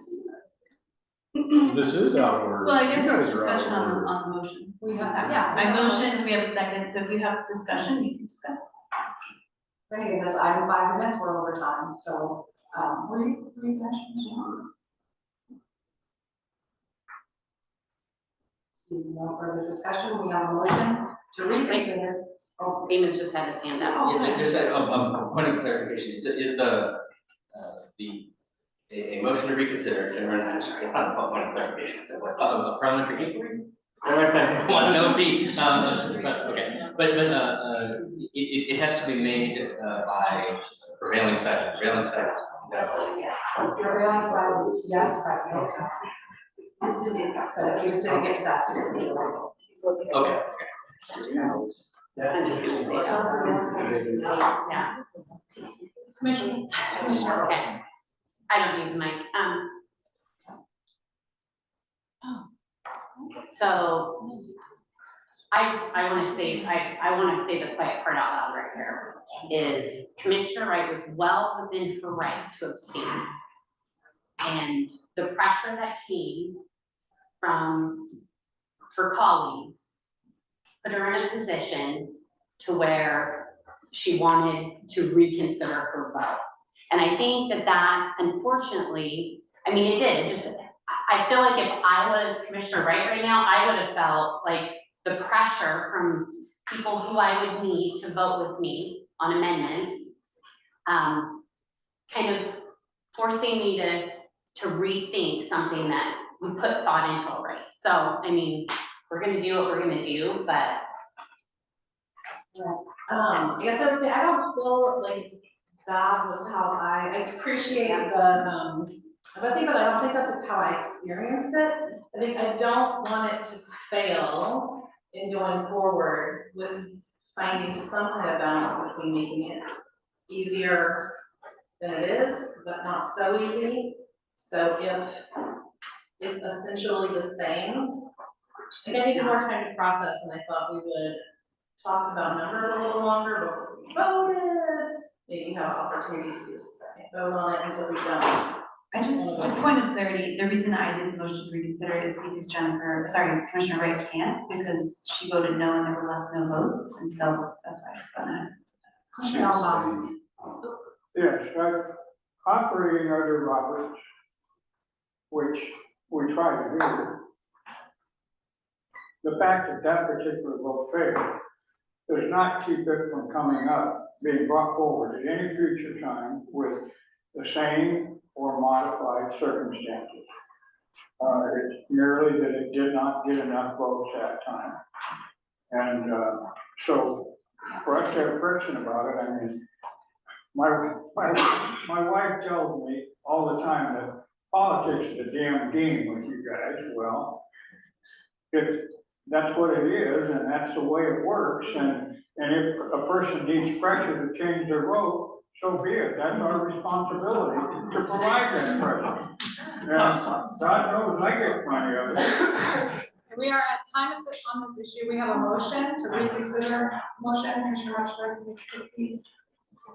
I'd like to speak about the motion. I'm unsure. What is the motion? The motion is to reconsider. That is the motion. I am unsure who the prevailing side is in a motion where you have to have 10 to pass something. So 9 is a majority.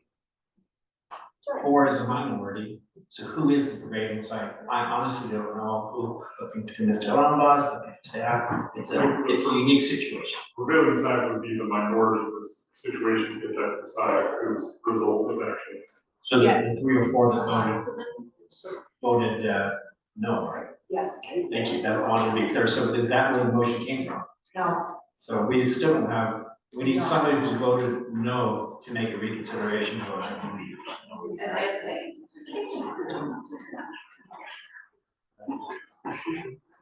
I'm good with it being withdrawn and coming back, maybe within our next meeting. I just wanna make sure that the numbers that we move forward with hit that balance point. So for me, that's why I was abstaining. I just wanted to say that. I don't feel pressured. I just want to be gone forever. Okay, we're gonna move on to proposed amendment 13, signature requirements for charter amendments from the public. Mr. Rennie, I will ask that you be brief as we are well over time. Yeah, and I've already addressed this, I thought. Okay, so we need a motion. Yeah. So let's see, so on this one, it's difficult because we weren't at the most signatures we've ever had submitted is roughly 13,000. And under the current system, it would be, we need roughly 25,000 submitted to be sure of getting the 20,500 valid signatures. So if we look at some of these percentages here, let's see, something like if we raised it from 15%, for instance, to 18%, it would be 14,382. If we did it to 19%, it would be 15,181. Remember, we've never reached those numbers before, okay? And at 20%, it would be 15,980, basically 16,000. Does somebody, I would like to hear from folks, particularly those who have, who want it. I would like to hear from folks what the sweet spot for them is on this. Yeah. Yes, for me, listening to the community members I've spoken with and like listening to both sides, I think like it might feel comfortable if the number is very similar to what it is, to slightly higher, so I'd be okay with like portions of a percent or something like that. I think that when I listen to the whole group, making it significantly easier is concerning. I hear that, and I also don't want people to not be able to obtain their power. So just, for me, I'd say something equal to, was it the 8%?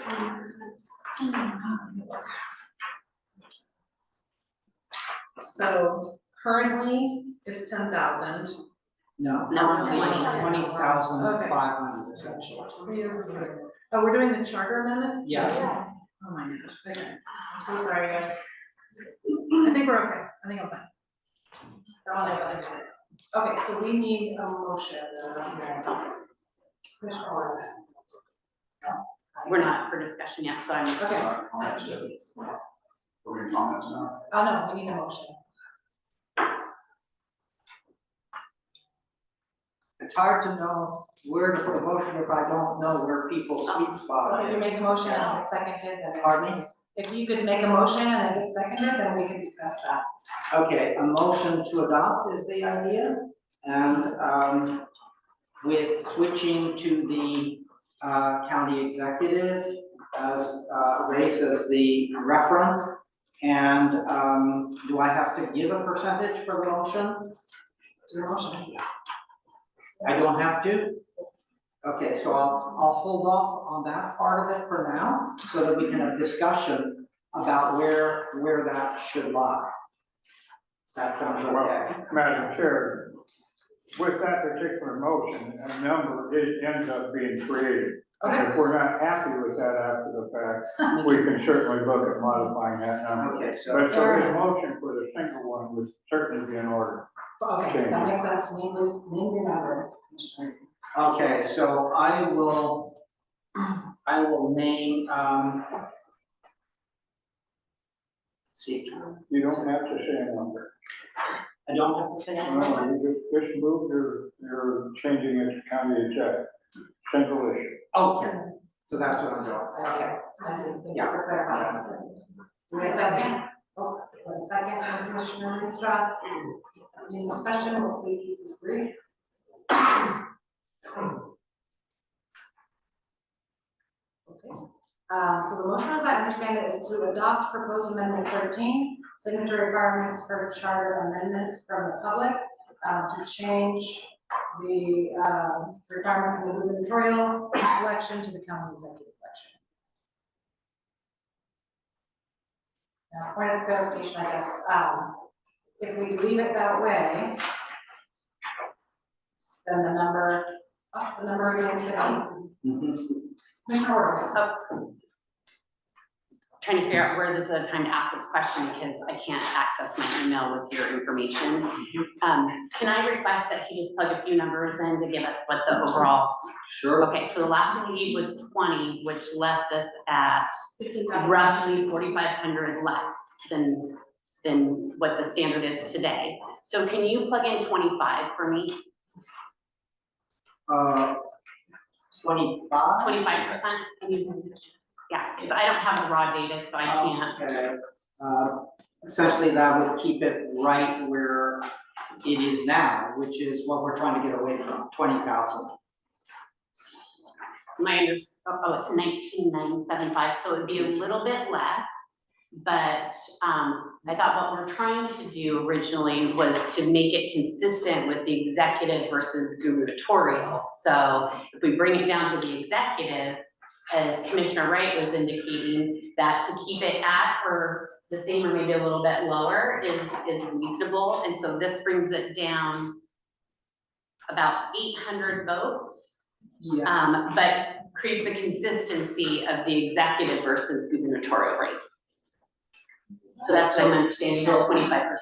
My point here would be doing this would simply be essentially keeping the same number we have now, which is one we've never reached in a half a century, and at all under our system, and therefore there's no point in even doing that if we do that, okay? The only way it makes sense is if we're going to be lowering the number to something that is actually potentially attainable, even if we've never raised that many signatures before. So if I were to propose something there, let's look at some numbers that would give you some idea of the other possibilities. If we made it, for instance, 20%, okay, then it would be essentially 16,000, okay? We've never really come close to that. The most we've ever had, the 16,000, you have to add 25% for the number, be 20,000 collected to be assured of that. And the closest we've ever come to that is 13,000, okay, in our whole history. So, so even at 20%, that would be something we've never attained before, but it would at least be lower than what it is now. So Chair, can I respond back since he's asking my question? Go ahead. Okay. I'm just answering his question based on what he had shared with me. So I understand your reference to what's been done in the past, but there's other nuanced things that have happened too. We've had an increased number of registered voters. I mean, there's other numbers that have increased and changed over time. So though I appreciate you stating that that's the number in the past, I think there's other things to take into consideration for that. So when I see the 25% number, I'm like, we have an ease of the executive race versus gubernatorial. I think that would be something that I could support. So that's why I asked questions. So thank you for the response. Yes, I just wanted to suggest that this is a suggestion to you verbally. Everybody's going to hear it. It's no secret. But in your role, if this body has decided to not try and be more efficient by using a committee to come up with proposals for doing this action, then it might befall the chair's responsibility to take a look at this and say, okay, we're going to do this piecemeal. You yourself requested a proposal to bifurcate this issue and in fact just decide on the single aspect of it. Do we change it to the gubernatorial? Or do we change it to the county exec, or do we leave it at gubernatorial? Once that's established, then we see what our benchmark is, and the body decides on the secondary issue or whether or not they need to change the percentage. That would be my suggestion. That's a good suggestion. In fact, we do have a motion on the table to do just that, to change it to the county executive. I'm gonna ask, but since we have a little past time, we have one stated for and one against, and then we have Okay, I'll make the statement for. Okay. I am very much in favor of lowering our signature threshold on this, given that, and I know I brought this up in our previous meeting, there is no right without a remedy. We need to have the people have the ability to bring an actual charter amendment forward, and we've never seen that happen successfully, and so I'm very much in favor of lowering this threshold. Have you suggested 15% as the number officially in this motion? No. So Okay. on my motion, So- it stayed, the percentage stays the same, and all we're doing is switching. So to the I'm in last- favor of that. I just wanted to clarify what I was speaking in favor of. That I'm in favor of doing that. I think that will help us actually give the people a way to bring charter. Thank you. Thank you. Do we have a statement against? Mr. Orros? Are you okay?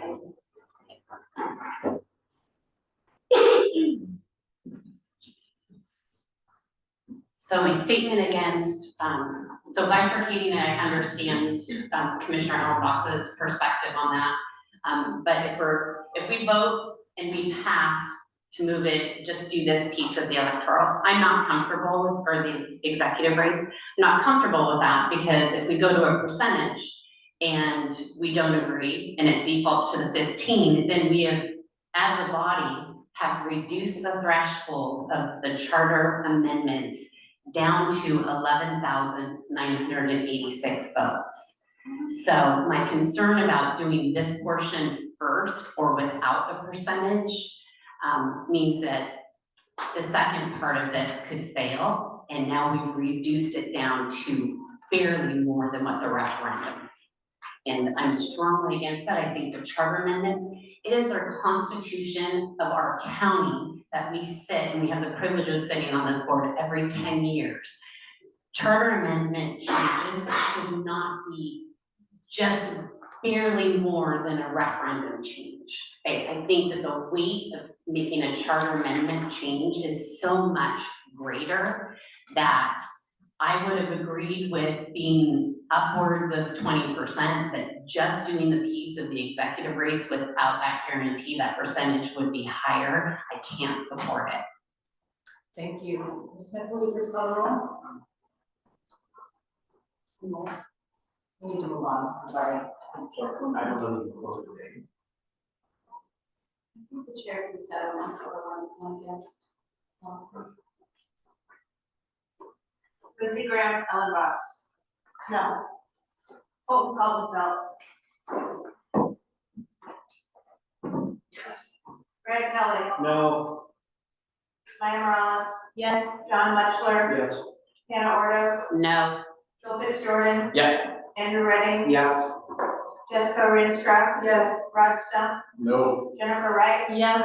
Amy Collins. Yes. Liz Darrow. Yes. Joe Ellenboss. Yeah.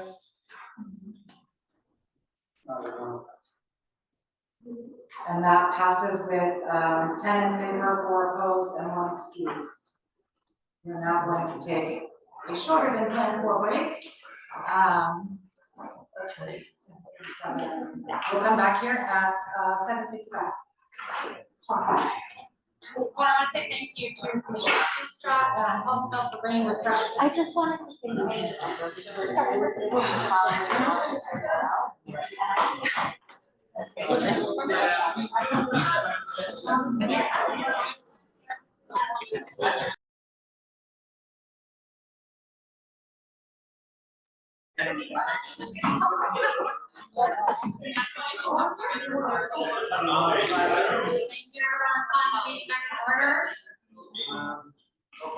For our next section, we're gonna have our first deep dive into an article of the charter.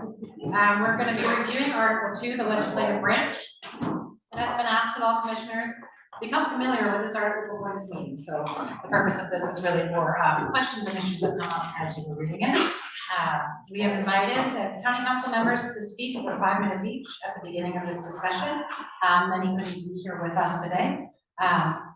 Those who could not be here are invited to present at a future meeting.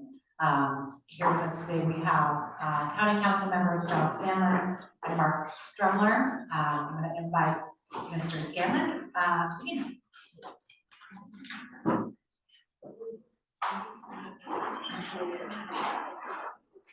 Hello, everyone. Good evening.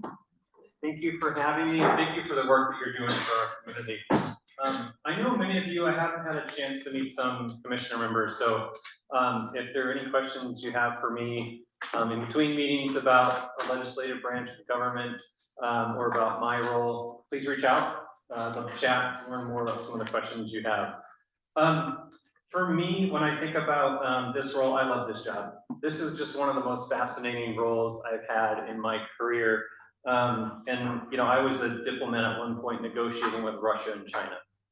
And for me to be able to go all around our county and learn about so many different issues and try to see what it is that I can do to help, what our county can do to help, what our council can do to help, is something I love.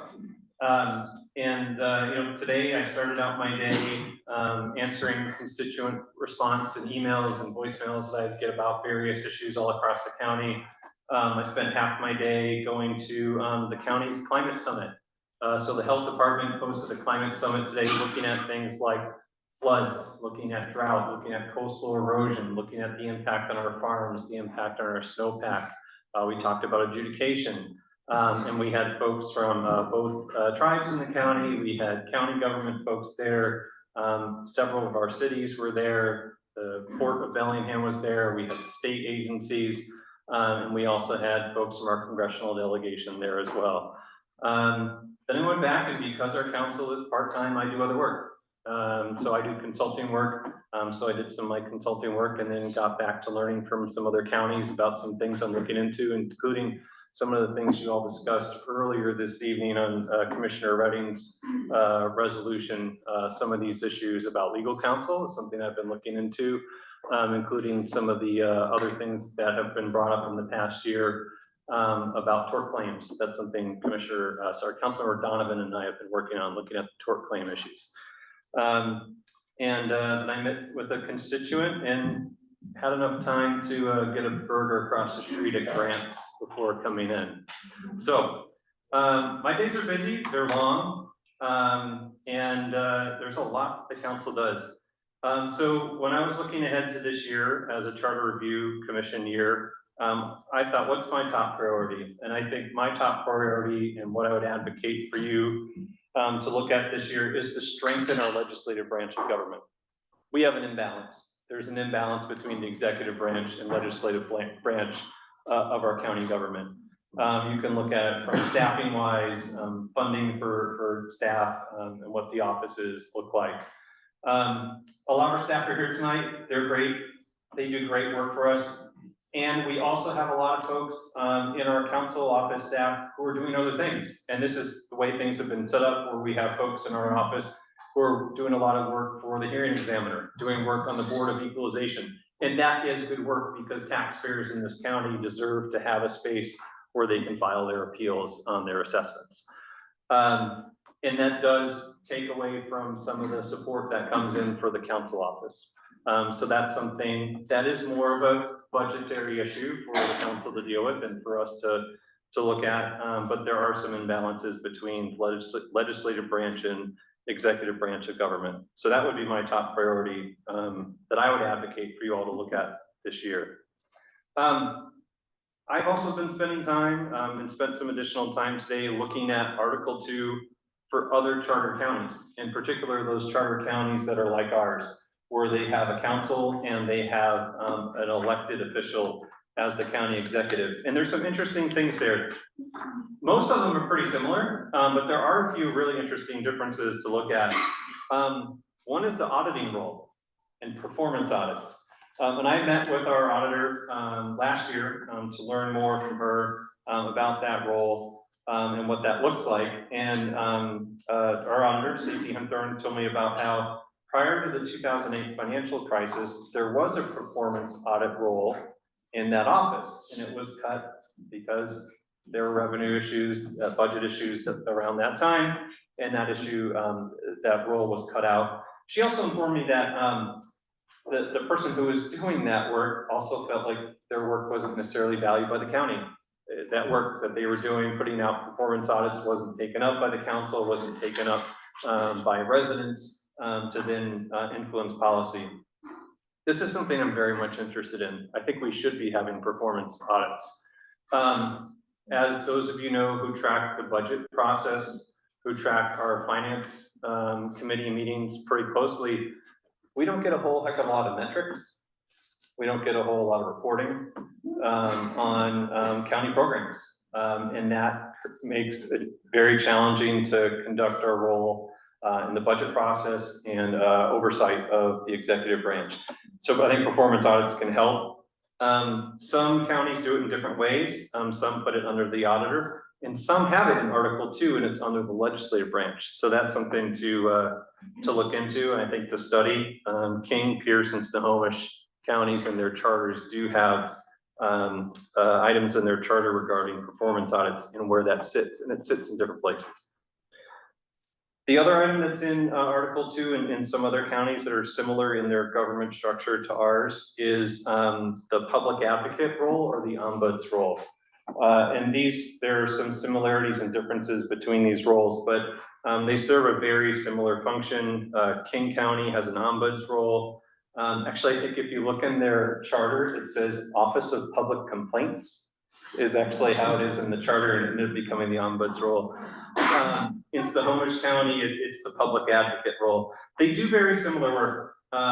They field complaints or inquiries internally in government and externally.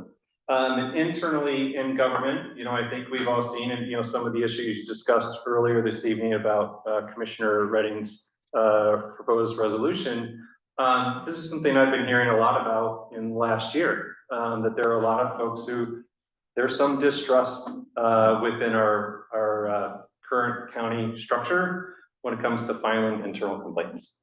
And I've heard this from staff who are represented by unions. I've heard this from staff who are unrepresented by unions. I've even heard this from department directors. So this is something that, I think we could study and look at. And I also hear this a lot from the public. A lot of the work that I do, and when I talk with the other council members, a lot of the inquiries, the questions that they receive from residents of the county are about navigating our government structure. And it's sometimes our processes are difficult, they're not transparent, and folks need help navigating those processes. And sometimes if they call me, and then I make a call, sometimes they might get an answer, or I can get an answer that can help someone out. I think our staff know this week I helped out somebody who was trying to figure out, they had lost their, this person had lost their senior tax exemption for their property taxes, and they were trying to navigate that process. How do they appeal the loss of their tax exemption? They had a little trouble figuring out that process, and we helped them to navigate that process. And it was me working with our staff, working with the assessor's office to figure that out, and then that person ended up being able to find a way to file their appeal. That's a lot of the work that we do, is helping people navigate our county government. And so in other counties, they've created these public advocate roles and ombuds roles to help do that work. So I think that's something that would be interesting to look at. The council is also studying these roles as well.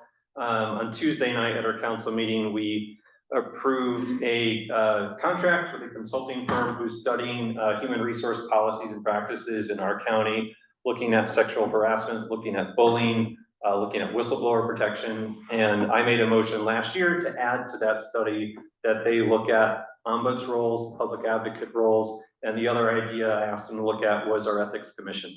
Our ethics commission, their role is pretty narrow. They meet once a year. They don't always have a whole heck of a lot to discuss. And I think some of that is because their scope is very narrow. So we could potentially widen that scope and give them some more work to do on ethics. Unfortunately, that contract, that work might not come back until late June. So it's probably going to come in a little too late for your work. So I would encourage you all to do some of that study and look at other counties and see what's working and what isn't working with some of those independent oversight roles. Lastly, I understand that you do have a proposal that'll be potentially introduced tonight, and that you will be looking at the at-large positions. I don't want to get too far ahead of that, Commissioner Ellenboss, and allow the process to occur. I would be happy to answer any questions about my role as the at-large, one of our two at-large council members, and allow this discussion to play out. I don't want to get too far ahead of that, and I'd be happy to weigh in at a separate point. And in between meetings, if anybody is curious about how I approach that role, I'd be very happy to sit down and have a conversation and talk that out. Thank you so Thank much. you. I'm sure, are we gonna have an opportunity to question this guy a little bit? Yes, what I'd like to do is invite Councilmember Strumler to say anything that he needs to say. And then we get off the show. You're not gonna take off, are you? No. How about we just pull it over? Councilman. Well, thank you for this opportunity and for the invite and for, again, your service that you are providing and for all the staff being here. And then also thank you to the Nooksack community for hosting us. Thank you. So in particular, the invite for council was to speak in regards to Article 2, the legislative branch. So I take it you all have copies of this. So with that being said, well, first of all, I wanted to say, if y'all know Barbara Brenner, who was on county council for 30 years, passed away here recently. So if you didn't know that, now you do, but hats off to her for her service to our county. Let's see here. So Article 2.1, and I think this is a subject for later on, and that is the, I guess, the composition of the legislative branch. 2.1, the county council shall consist of 7 members. And I've been thinking a lot this past year about the makeup of the county council. And I don't personally think there is a more fair way of representation of the people than 1 member from each district, and that's it. I don't know the reasoning behind the 2 at-large positions. I have heard people say that, you know, they weren't really feeling represented, so they wanted another voice. If that's the case, I would challenge people to reach out to their council member and hold them to the fire to represent them. And if they don't, then vote them out. So that's what the people get to do. So that's how I see the fairest form of representation for this county. So that would, it would look like, you know, 2.1 would be 5 versus 7, and then 2.12B would, I guess, be eliminated. So you asked, and that's how I would see the most effective way for our county council to operate as representatives. So along with that, I haven't given this a ton of thought how I want to convey this to you. I've actually just thought about it tonight. I would like to see a far more robust job description for county council members. It is kind of wide open. In fact, there really isn't a job description. And I would like to see some, I don't know what this looks like, but some kind of time requirements, some kind of in-person, like show up in person. Again, I don't know what that looks like. I haven't talked to really anybody about this. You and I have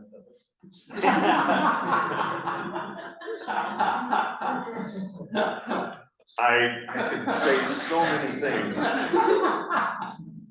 And I'm sure John could also. But we're not gonna go there.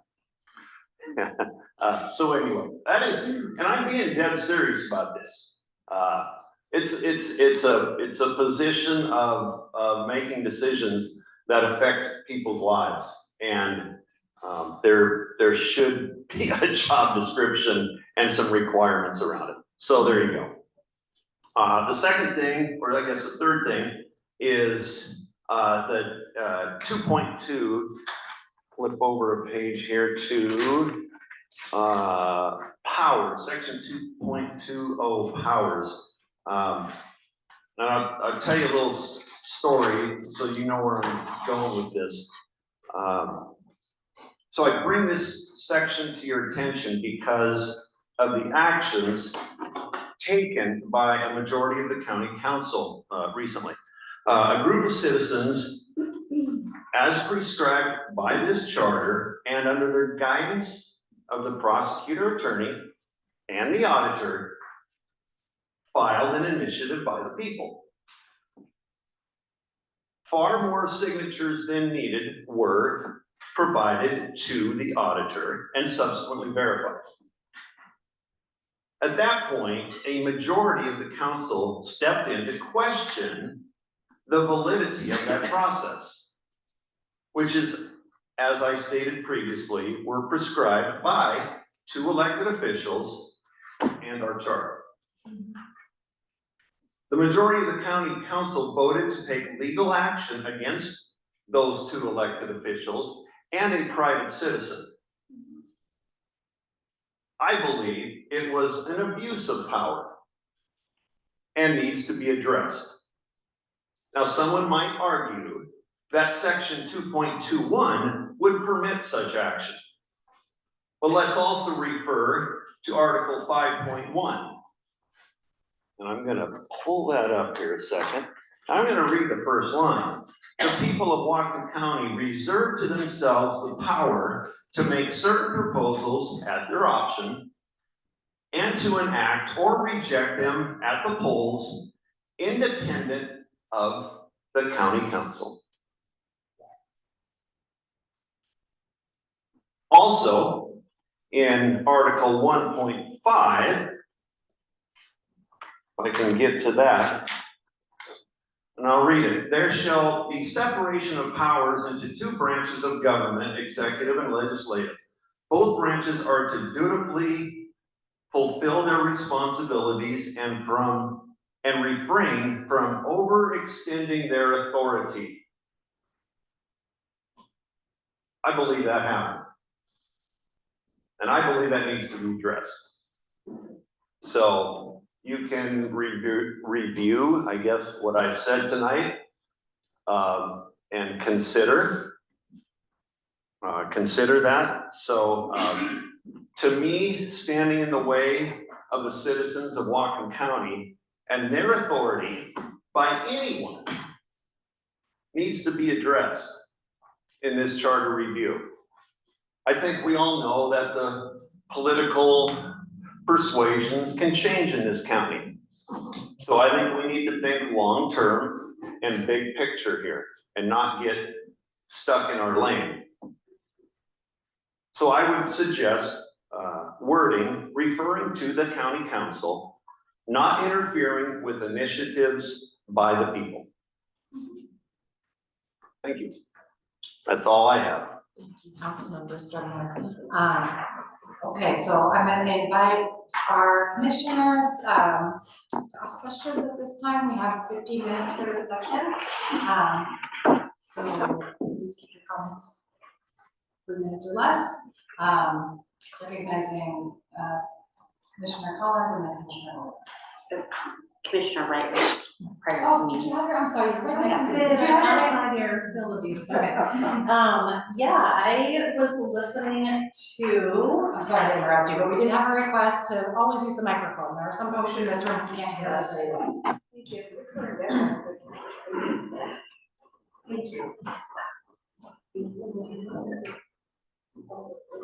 Okay, so I'll just say I live in District 3 and so I have a person representing me in District 3.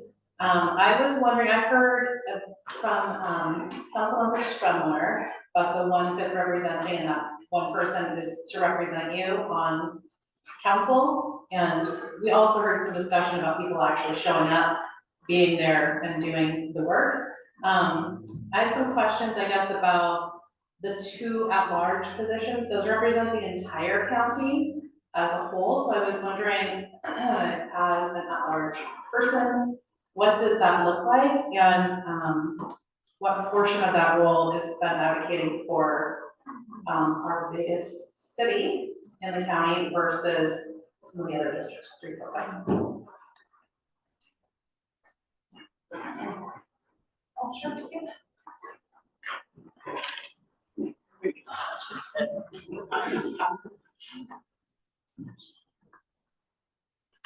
Councilmember Strumler opened the way, so I will talk about this, and I think this should be discussed. I don't want to disparage any other council member, but I think people who pay attention and know. I think Councilmember Strumler and I are the only 2 to have a perfect attendance record in person in 2024. That's not true for others. I spend a disproportionate amount of my time in this district and working on issues of this district because there's a lack of representation for this district. That can be remedied in other ways. There are other ways to deal with that. But when there is a district council member who is unwilling or unable to do their role representing their district, the at-larges are the backup. and I am that backup for this district. I get a lot of calls from this district. I show up in this district. I've done things for the South Fork Valley, for the renovation of the Van Zandt Community Center. I spent a lot of time in the Columbia Valley, UGA and Kendall, working on food security issues, water issues, sewage issues. There are a number of things I've done in this district, working with trail advocates, working with farmers who are impacted by our rules and regulations, state rules and regulations on various issues. I like it. You know, one thing is I do spend a lot of time in this area because I hike, bike, and ski. When you hike, bike, and ski, you spend a lot of time in the 3rd district. So I enjoy, you know, when I'm going up to Mount Baker to ski on the weekend, popping into local businesses and checking in and seeing how things are doing. Checking in with some of my friends in this district. So that is something that occurs when you do have the at-large roles, is that they can fill in certain places. In the other districts, in the other 4 districts, I like partnering with the district council member. Councilmember Ellenboss and I partner on a lot of different issues. When folks in Birch Bay looked up to Point Roberts and said, hey, Point Roberts has a community advisory committee where they have a relationship with the council, they have a relationship with the county. I partnered with Councilmember Ellenboss and my fellow at-large Councilmember Buchanan, and we created that committee, and council just started that committee, and tonight's their first meeting.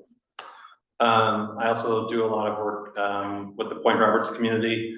Councilmember Ellenboss and I get calls from a lot of the same people, and we end up checking in with each other and partnering together on a lot of issues in District 5.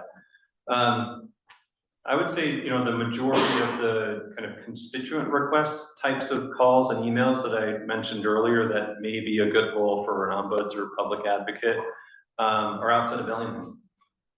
Actually, I mean, outside of cities, it tends to be more in the unincorporated areas, which makes sense because most of our government serves the unincorporated areas. There are some areas that serve everyone, right? The jail, a lot of the sheriff's department work serves everyone in unincorporated and incorporated areas, as does a lot of the work that we do, because we also serve as the Board of Health. That work is countywide, and a lot of the work that the Health and Community Services Department does is countywide, so that does impact cities and unincorporated areas. But I spend the majority of my time on constituent relations issues on areas outside of Bellingham and in particular unincorporated areas. Thank you, Commissioner Collins. I think a lot of us are concerned about the balance of power between the legislative and executive branches. It seems that if the policy-making branch has no in-house legal counsel or 1 or 2 technical staff, that you're inherently ceding some power to the executive. Councilmember Scanlon, you mentioned that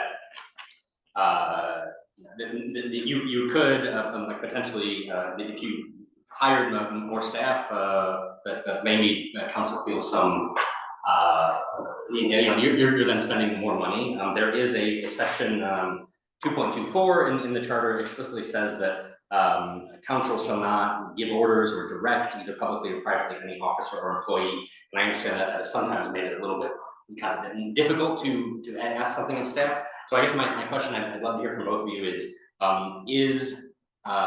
if council needs more resources to act as a co-equal branch, is that an issue that council should fix itself by allocating money and hiring more staff, or should we be looking at maybe a more blunt instrument of revising that language in the charter that is potentially right now putting a wall between you and county staff, if you are meant to share? So I think within our own office, you know, we've managed that budget, right? And we can amend that budget. We have to go find the revenue if we do want to increase staffing in our office. So that really doesn't matter for us. You know, I think to deal with them, we have had discussions about what that staffing would look like, could look like, and I think we'll continue that. We've got our council retreat coming up. That's one of the issues we'll talk about. There's the mid-biennium review this year. We can look at that and see. So I think that is, I don't necessarily see that as a charter issue. I think that's like a budgetary issue. When it comes to the executive branch, I haven't found any challenges with that, with the executive branch. Our current executive has been pretty good on opening up those relationships. You know, usually when our agendas come out for a Tuesday meeting, they come out the week before. I've heard you describe your process, and I'll let you describe yours. I think ours is very similar. I get on the phones, I call folks, you know, when I look at contracts, I have questions on ordinances, I have questions on various policy issues. And in particular on the committee where I'm the chair of Public Works and Health. I meet with the Director of Public Works weekly, and I meet with the Director of Health and Community Services every other week. And I've developed relationships with them and their staffs where I'm calling them all the time to try to learn more, to inform myself and to have my questions answered. And I do that with other departments too. And this executive has set up a relationship where that's allowed. That's not always the case in local government in Washington State, right? There are cities and counties where that hasn't always been the case. So I am conscious of, you know, that barrier between branches of government, but it might be interesting to look at others. I didn't see this when I was looking at some of the other charter counties to see if they had any type of different language there to enable that work. I don't think that the legislative branch ought to be directing staff of the executive branch. I think that's probably a pretty hard rule, but you know, maybe to see, might there be a way to encourage that dialogue, encourage that dialogue between the two branches of government? Because it could potentially be read pretty strictly, where we could only interact in with the executive or with the deputy executive. And I do like how we do as a practice have this set up where I can call any staff person on the executive branch side and have a conversation with them. And that's helpful to me in my role. Yeah, thanks, John. And John works very hard, I will say. Thank you for representing those who maybe don't feel represented. So you mentioned legal counsel. So we do have one of the attorneys assigned to the council. So John, you probably talked to him. I talk to him often. Just he's a good source of you know, seeing it from the legal side of things. So we do have that at our disposal. It's not independent. It is not independent, no. But I would say I'm pretty comfortable with for what we need. Not all the time. There is a time for independent, but we do have a phone call away somebody we can talk to. In case you guys didn't know that. Let's see. As far as staff in the council office, last year I was not a proponent of adding more staff, simply because the budget was a tough issue. And I wanted to lead by example as a council office at that point and say, we don't need to add any more at this point. So I'm not saying we couldn't use more. Our staff is amazing. They're right there. But that was my reason kind of for not moving forward with adding more, because I just don't know if right now is the time for that. Yeah, maybe some time down the road it will be, so. Thank you. Commissioner Ordos, and I'm going to ask that our, yes, and seeing Commissioner Mitchell and Public Health, to ask that our county council keep their responses to a minute or less. We're always happy to follow up with you, but you're not out of time here in the library. Commissioner Ordos, go for it. So I have two questions. The first one's super quick because you'll know it probably right off the top of your head. When you were speaking about the initiative process and the majority vote that occurred to pursue litigation, what was the cost to the taxpayers on that? I believe it read up to $100,000. Okay, Yeah, 10 minutes. thank you. Thank 10 you. minutes. You, $100,000.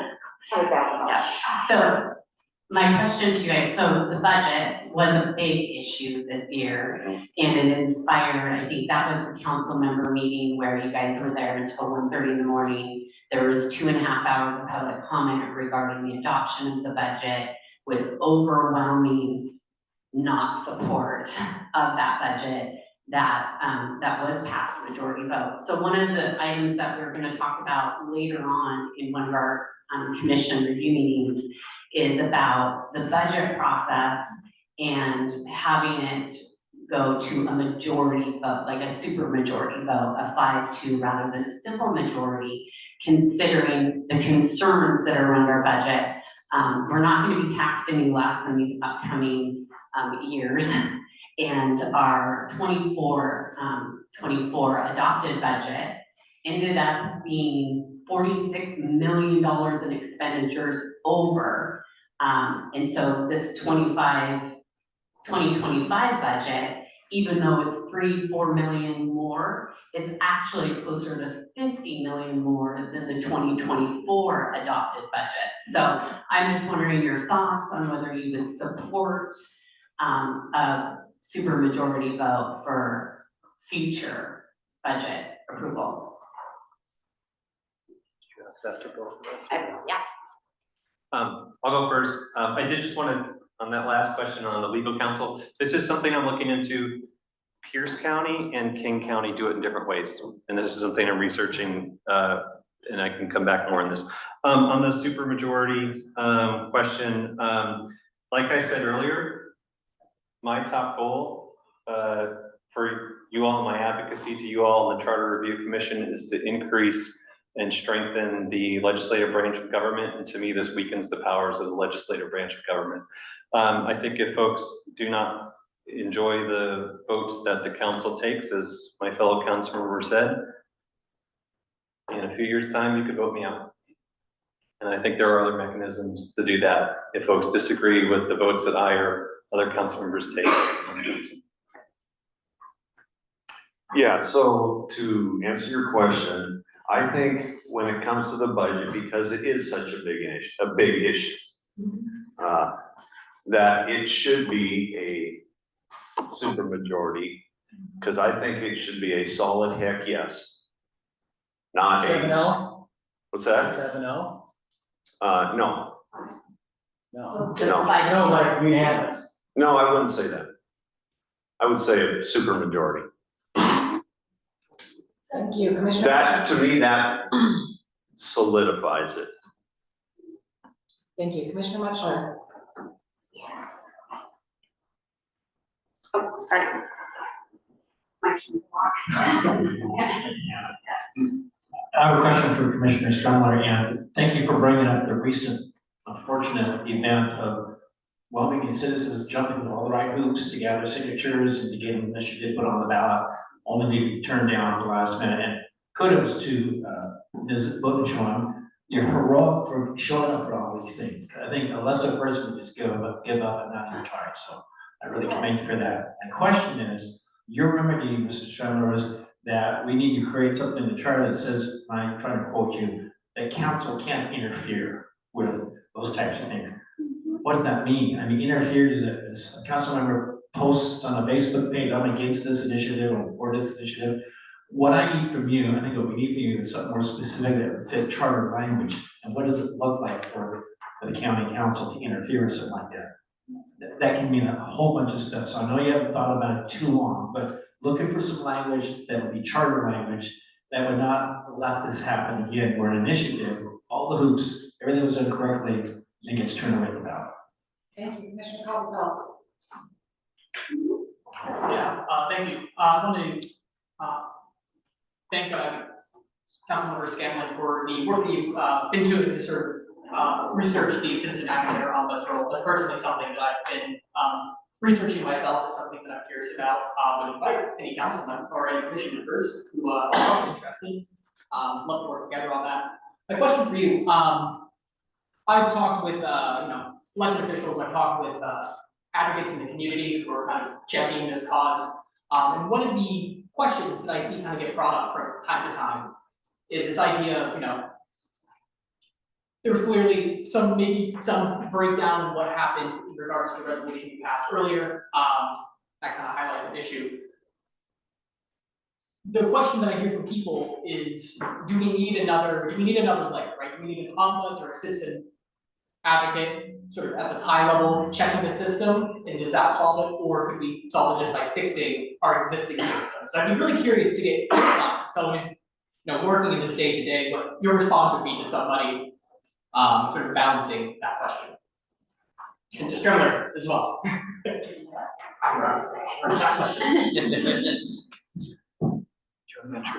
I'm not sure what the question was. I'll answer that one, maybe you'll answer from Commissioner Mosley.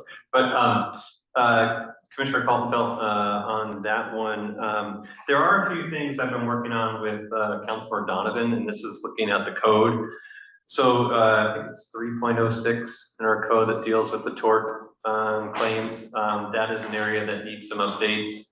One thing we've been looking at, one idea we've been looking at is do the way things are set up where we are part of the risk pool, the statewide county risk pool. The council kind of gave up some oversight and authority in going into the risk pool. There is an internal mechanism where there's a risk board for the county. I believe it includes the prosecuting attorney's office, maybe HR and finance. So Councilor Donovan and I have been debating the idea of maybe having a council member sit on that board. Then a council member could then be aware of all the risks to the county, and then could inform the council about that. A lot of that may have to occur in executive session because you're dealing with legal issues, HR issues that are more appropriate for executive session than public session. So that's one way we've been looking at it. So that's something Councilor Donovan and I are working on, and hope to be able to have something we'll introduce here in the next few months. And I still think another role could be helpful. I'm not clear on which idea is best, looking at the public advocate versus the ombuds. I do like the idea of that role having an internal and an external function, so that folks can send in questions and issues to that office, and they can get a response and have an advocate for them, both on internal county issues for employees and external issues for the public. Yeah, Commissioner Mucho, I just want to address your question real quickly. And like you said, I haven't given it exact words, but I will say most of what I think we're looking for is already in here. And I think there was an abuse of power that was not necessary. So I think a lot of it is already in here. Sometimes there's interpretation of that. But perhaps wording something to the effect of, any initiative that has gone through let's say the proper channels, prosecuting attorney, auditor, signatures, verified, done, that the county council cannot then step in and say, yeah, I don't think this is a good idea. That's not up to us, because then we silence those people. Thank you, Commissioner Morales. Oh.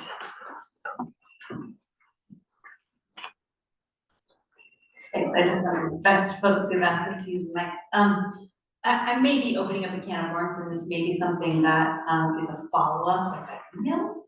But I'm curious, I know our Washington legislature is doing a lot of work right now that is aware and cognizant of our national situation and climate, and the ways in which federal powers may reach into Washington. And I'm curious if there are conversations on our county council around the reach of federal powers and what is happening nationally and how it might impact your powers as a council, your decisions, your budgeting processes, all of that. And I don't know if that's kind of too big of a topic to explore right now, and I'm happy to get responses via email if that's better. I don't want to skip over time, but I just wanted to kind of ask that.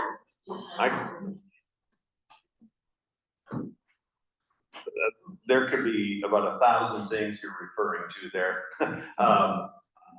I will say the only mention that I've really heard of anything from the federal level is just some question marks about, you know, funding and grants and some of the things that are kind of up in the air that are tied to the federal government. That's the extent that I think we have maybe talked as a council. Maybe you know more. Yeah, I don't think we've had these discussions as a council, but you know, I do hear a lot of concerns in Point Roberts.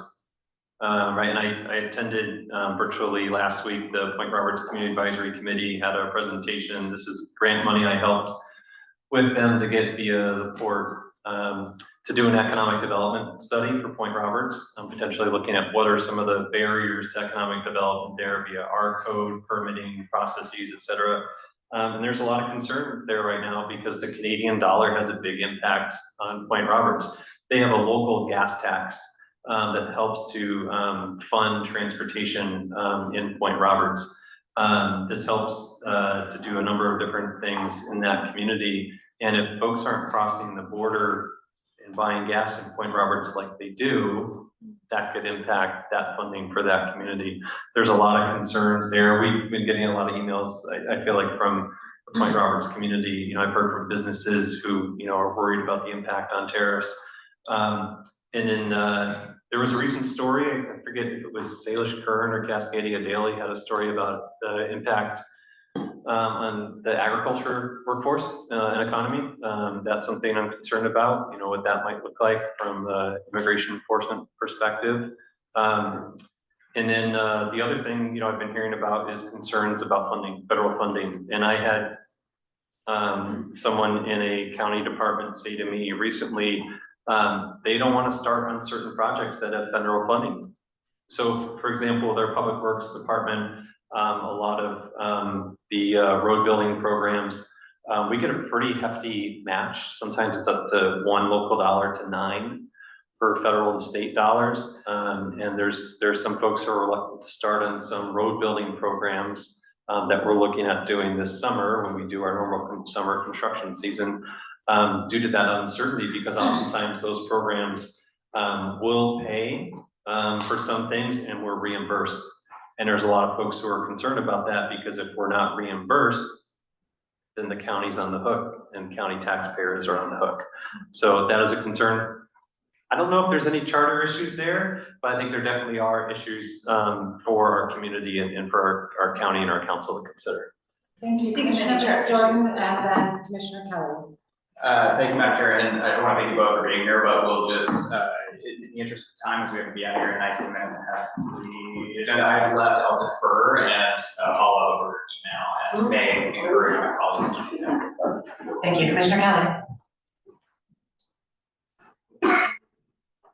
I'd like both of your opinions of Commissioner Munchler's supermajority for raising property taxes.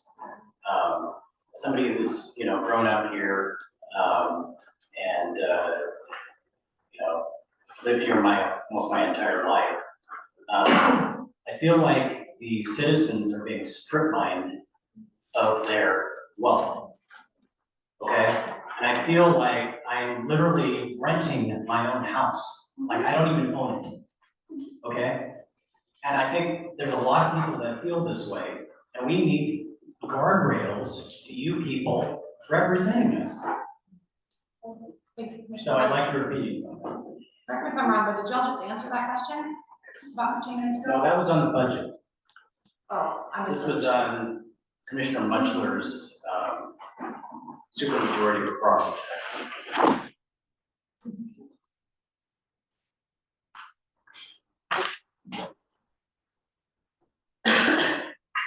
I heard it as very similar question to Commissioner Ordas's question. Commissioner Ordas did ask us how we felt about supermajority, and for me, I'm a no on that, because like I said earlier, my concern is strengthening the legislative branch of government. To me, that takes it away.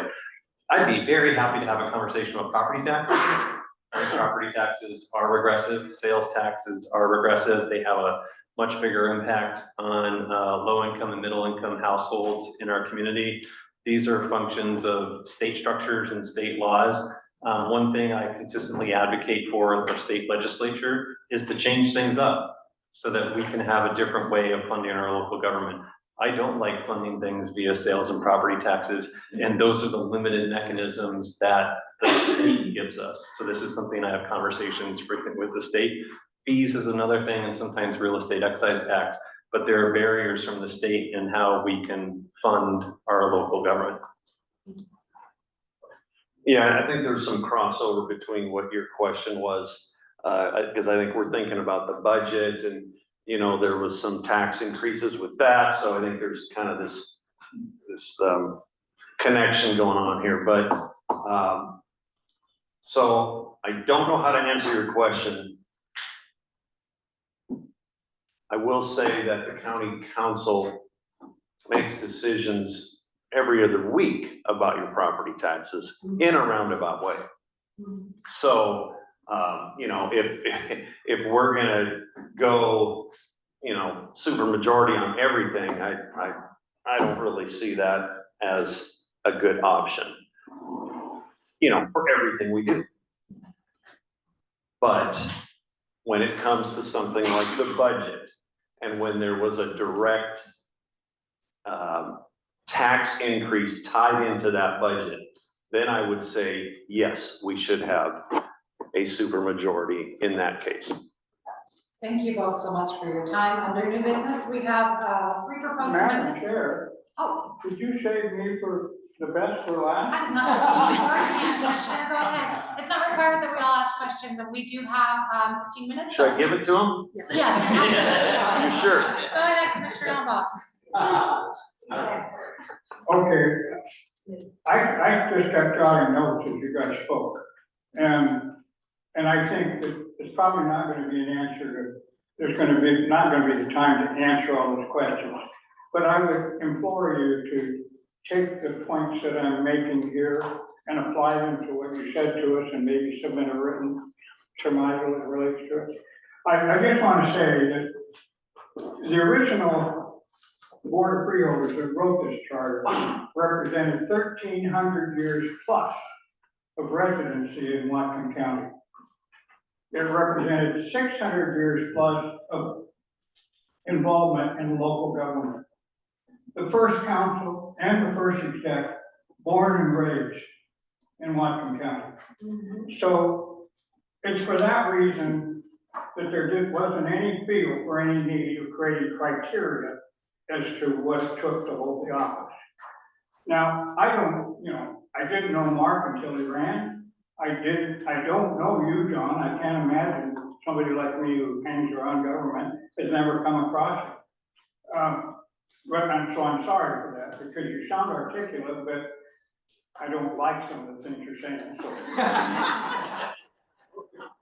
As it relates to when you mentioned the performance audit, that was in the original charter, but guess who took it out? The county council, because the auditor at that time didn't want to have performance audits. She performed 6 of them in 12 years of the 41 departments, and it was supposed to be done on a semi-annual basis for each portion.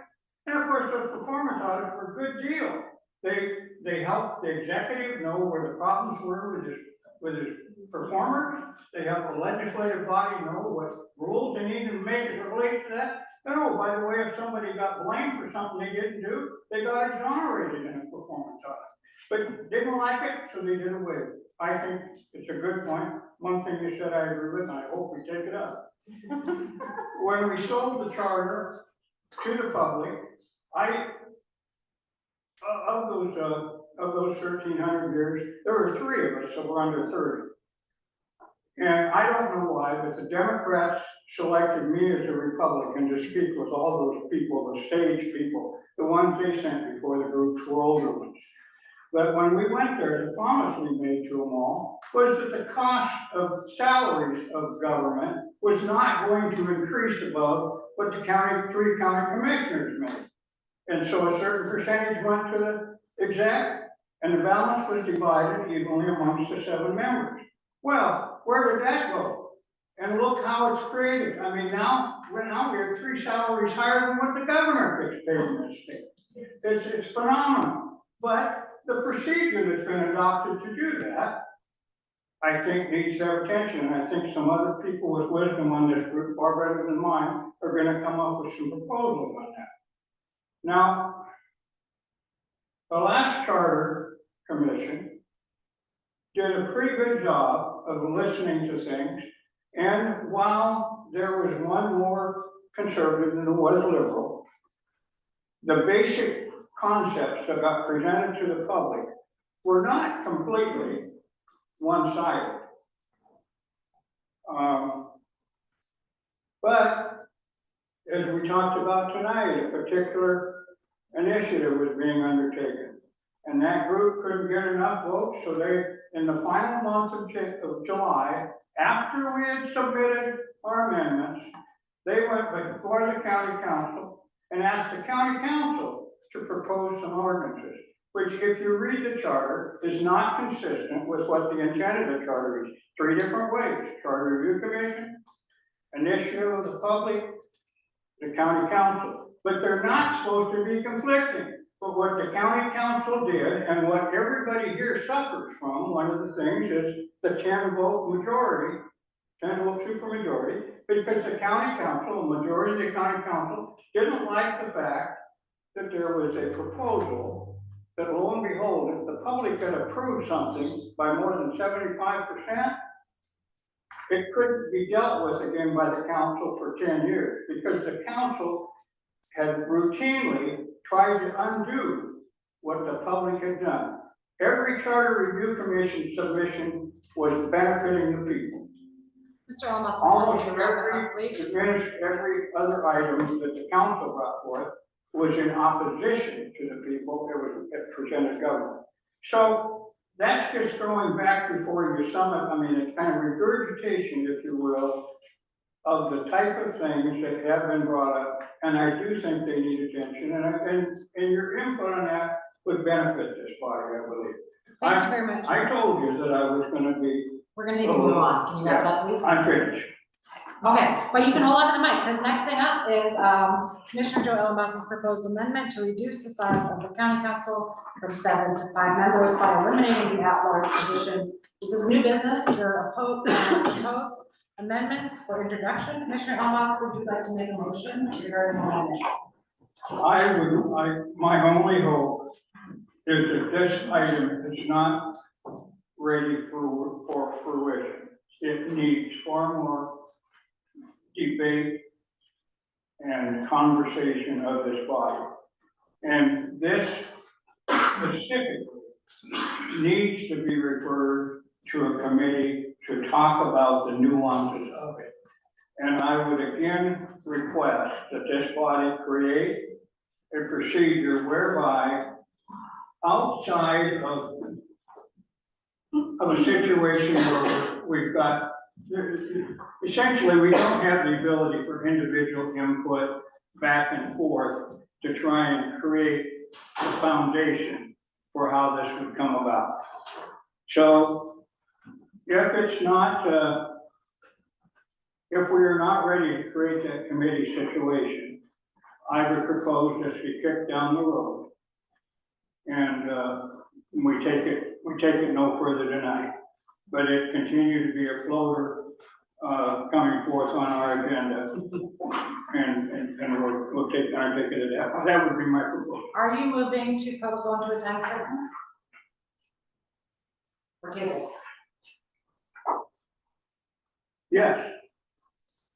I'm sorry?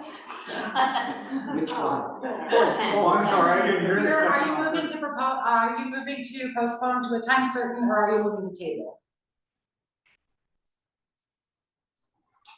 I propose that it reappear on not our next agenda, but the one following. March 27th.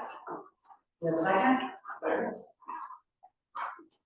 Anyone opposed to approving by consent? Oh, I was just gonna, can I make a friendly amendment that be April 10th? Because parties, I would like to hear from the auditor, and she'll be giving us information about voters, and I think that would be germane to your amendment. So would you accept that friendly amendment to 410? Absolutely, from such a sweet heart. Okay.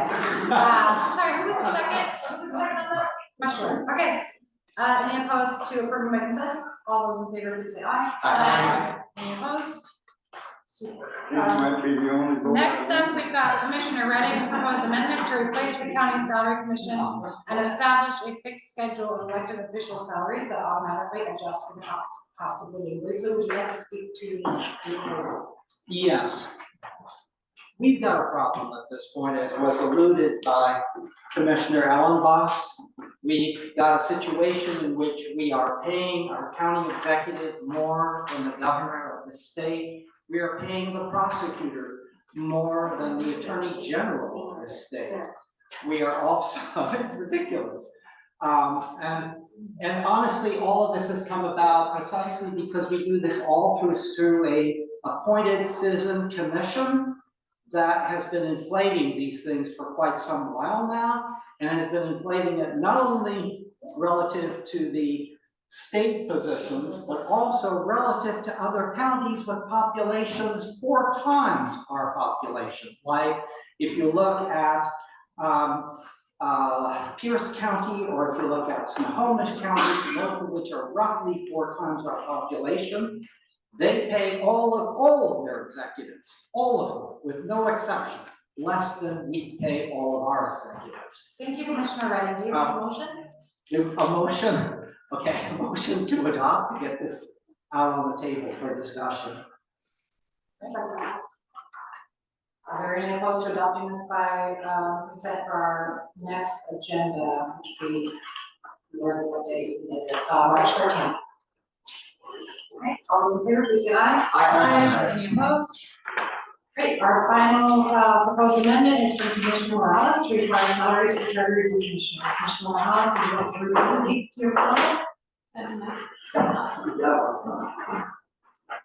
Thanks. So briefly, I'll speak to this proposal. We are a coastal charter county, and as Commissioner Redding has pointed out, we have a salary commission that is stipulated in our charter to determine the salaries of elected officials, excepting this body. There are 6 out of 7 charter counties in our state who have the exact same language that we have, and they are all using the mode of electing their charter commissions. And so this is kind of like a photocopy situation where people have shared charter and just copied the same clause.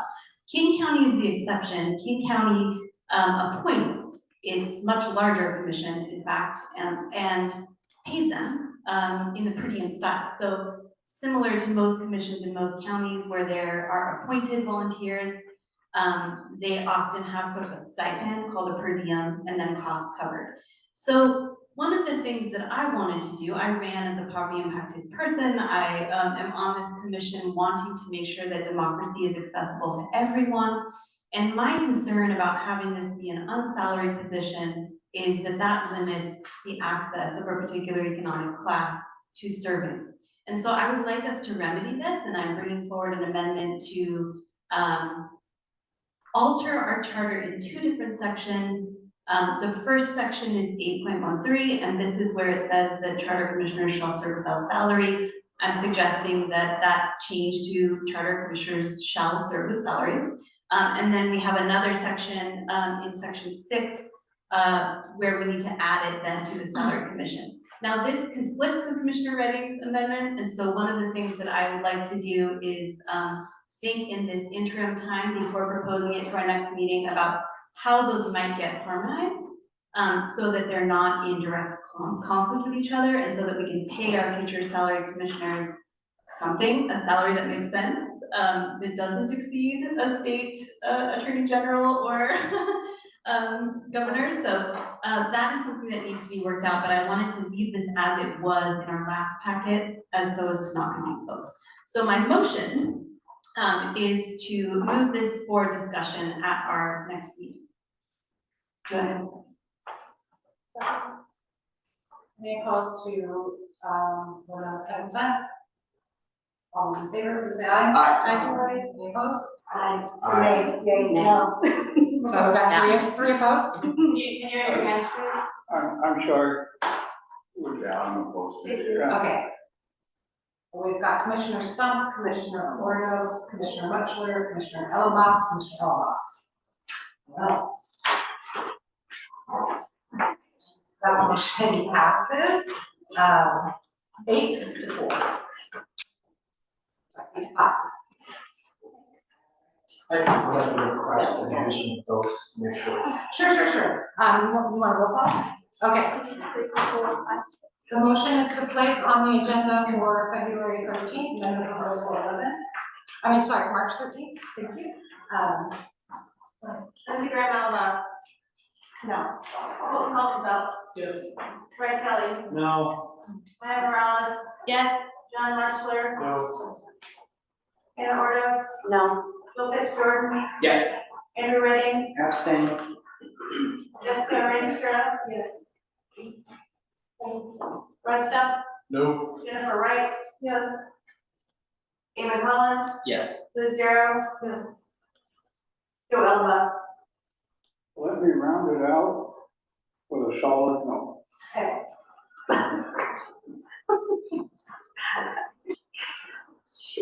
And that motion passes with 7 in favor, 1, 2, 3, 4, 5, 6 opposed, 1 abstain and 1 excuse.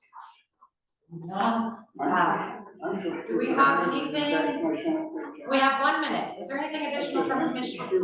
Yeah, Madam Chair, I want to thank you in 30 seconds, 2 quick requests of staff that I'm hoping we can make for our next meeting.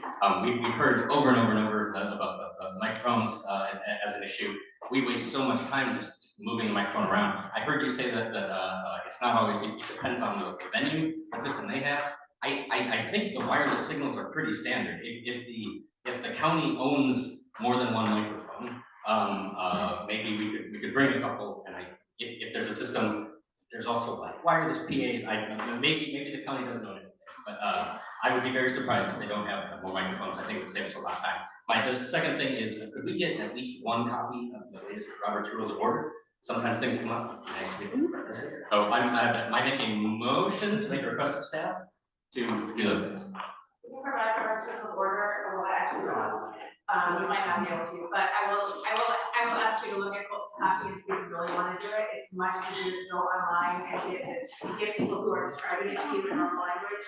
I cannot understand that.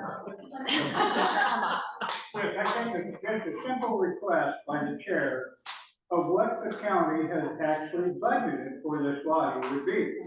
Because we have the same right to what any other entity has. And the public suffers as much as we do for not having it. The next meeting will be Thursday, March 13th at the Whatcom County Library in Plain from 6 to 9 p.m. We can have a look at the budget. We can have a look at it.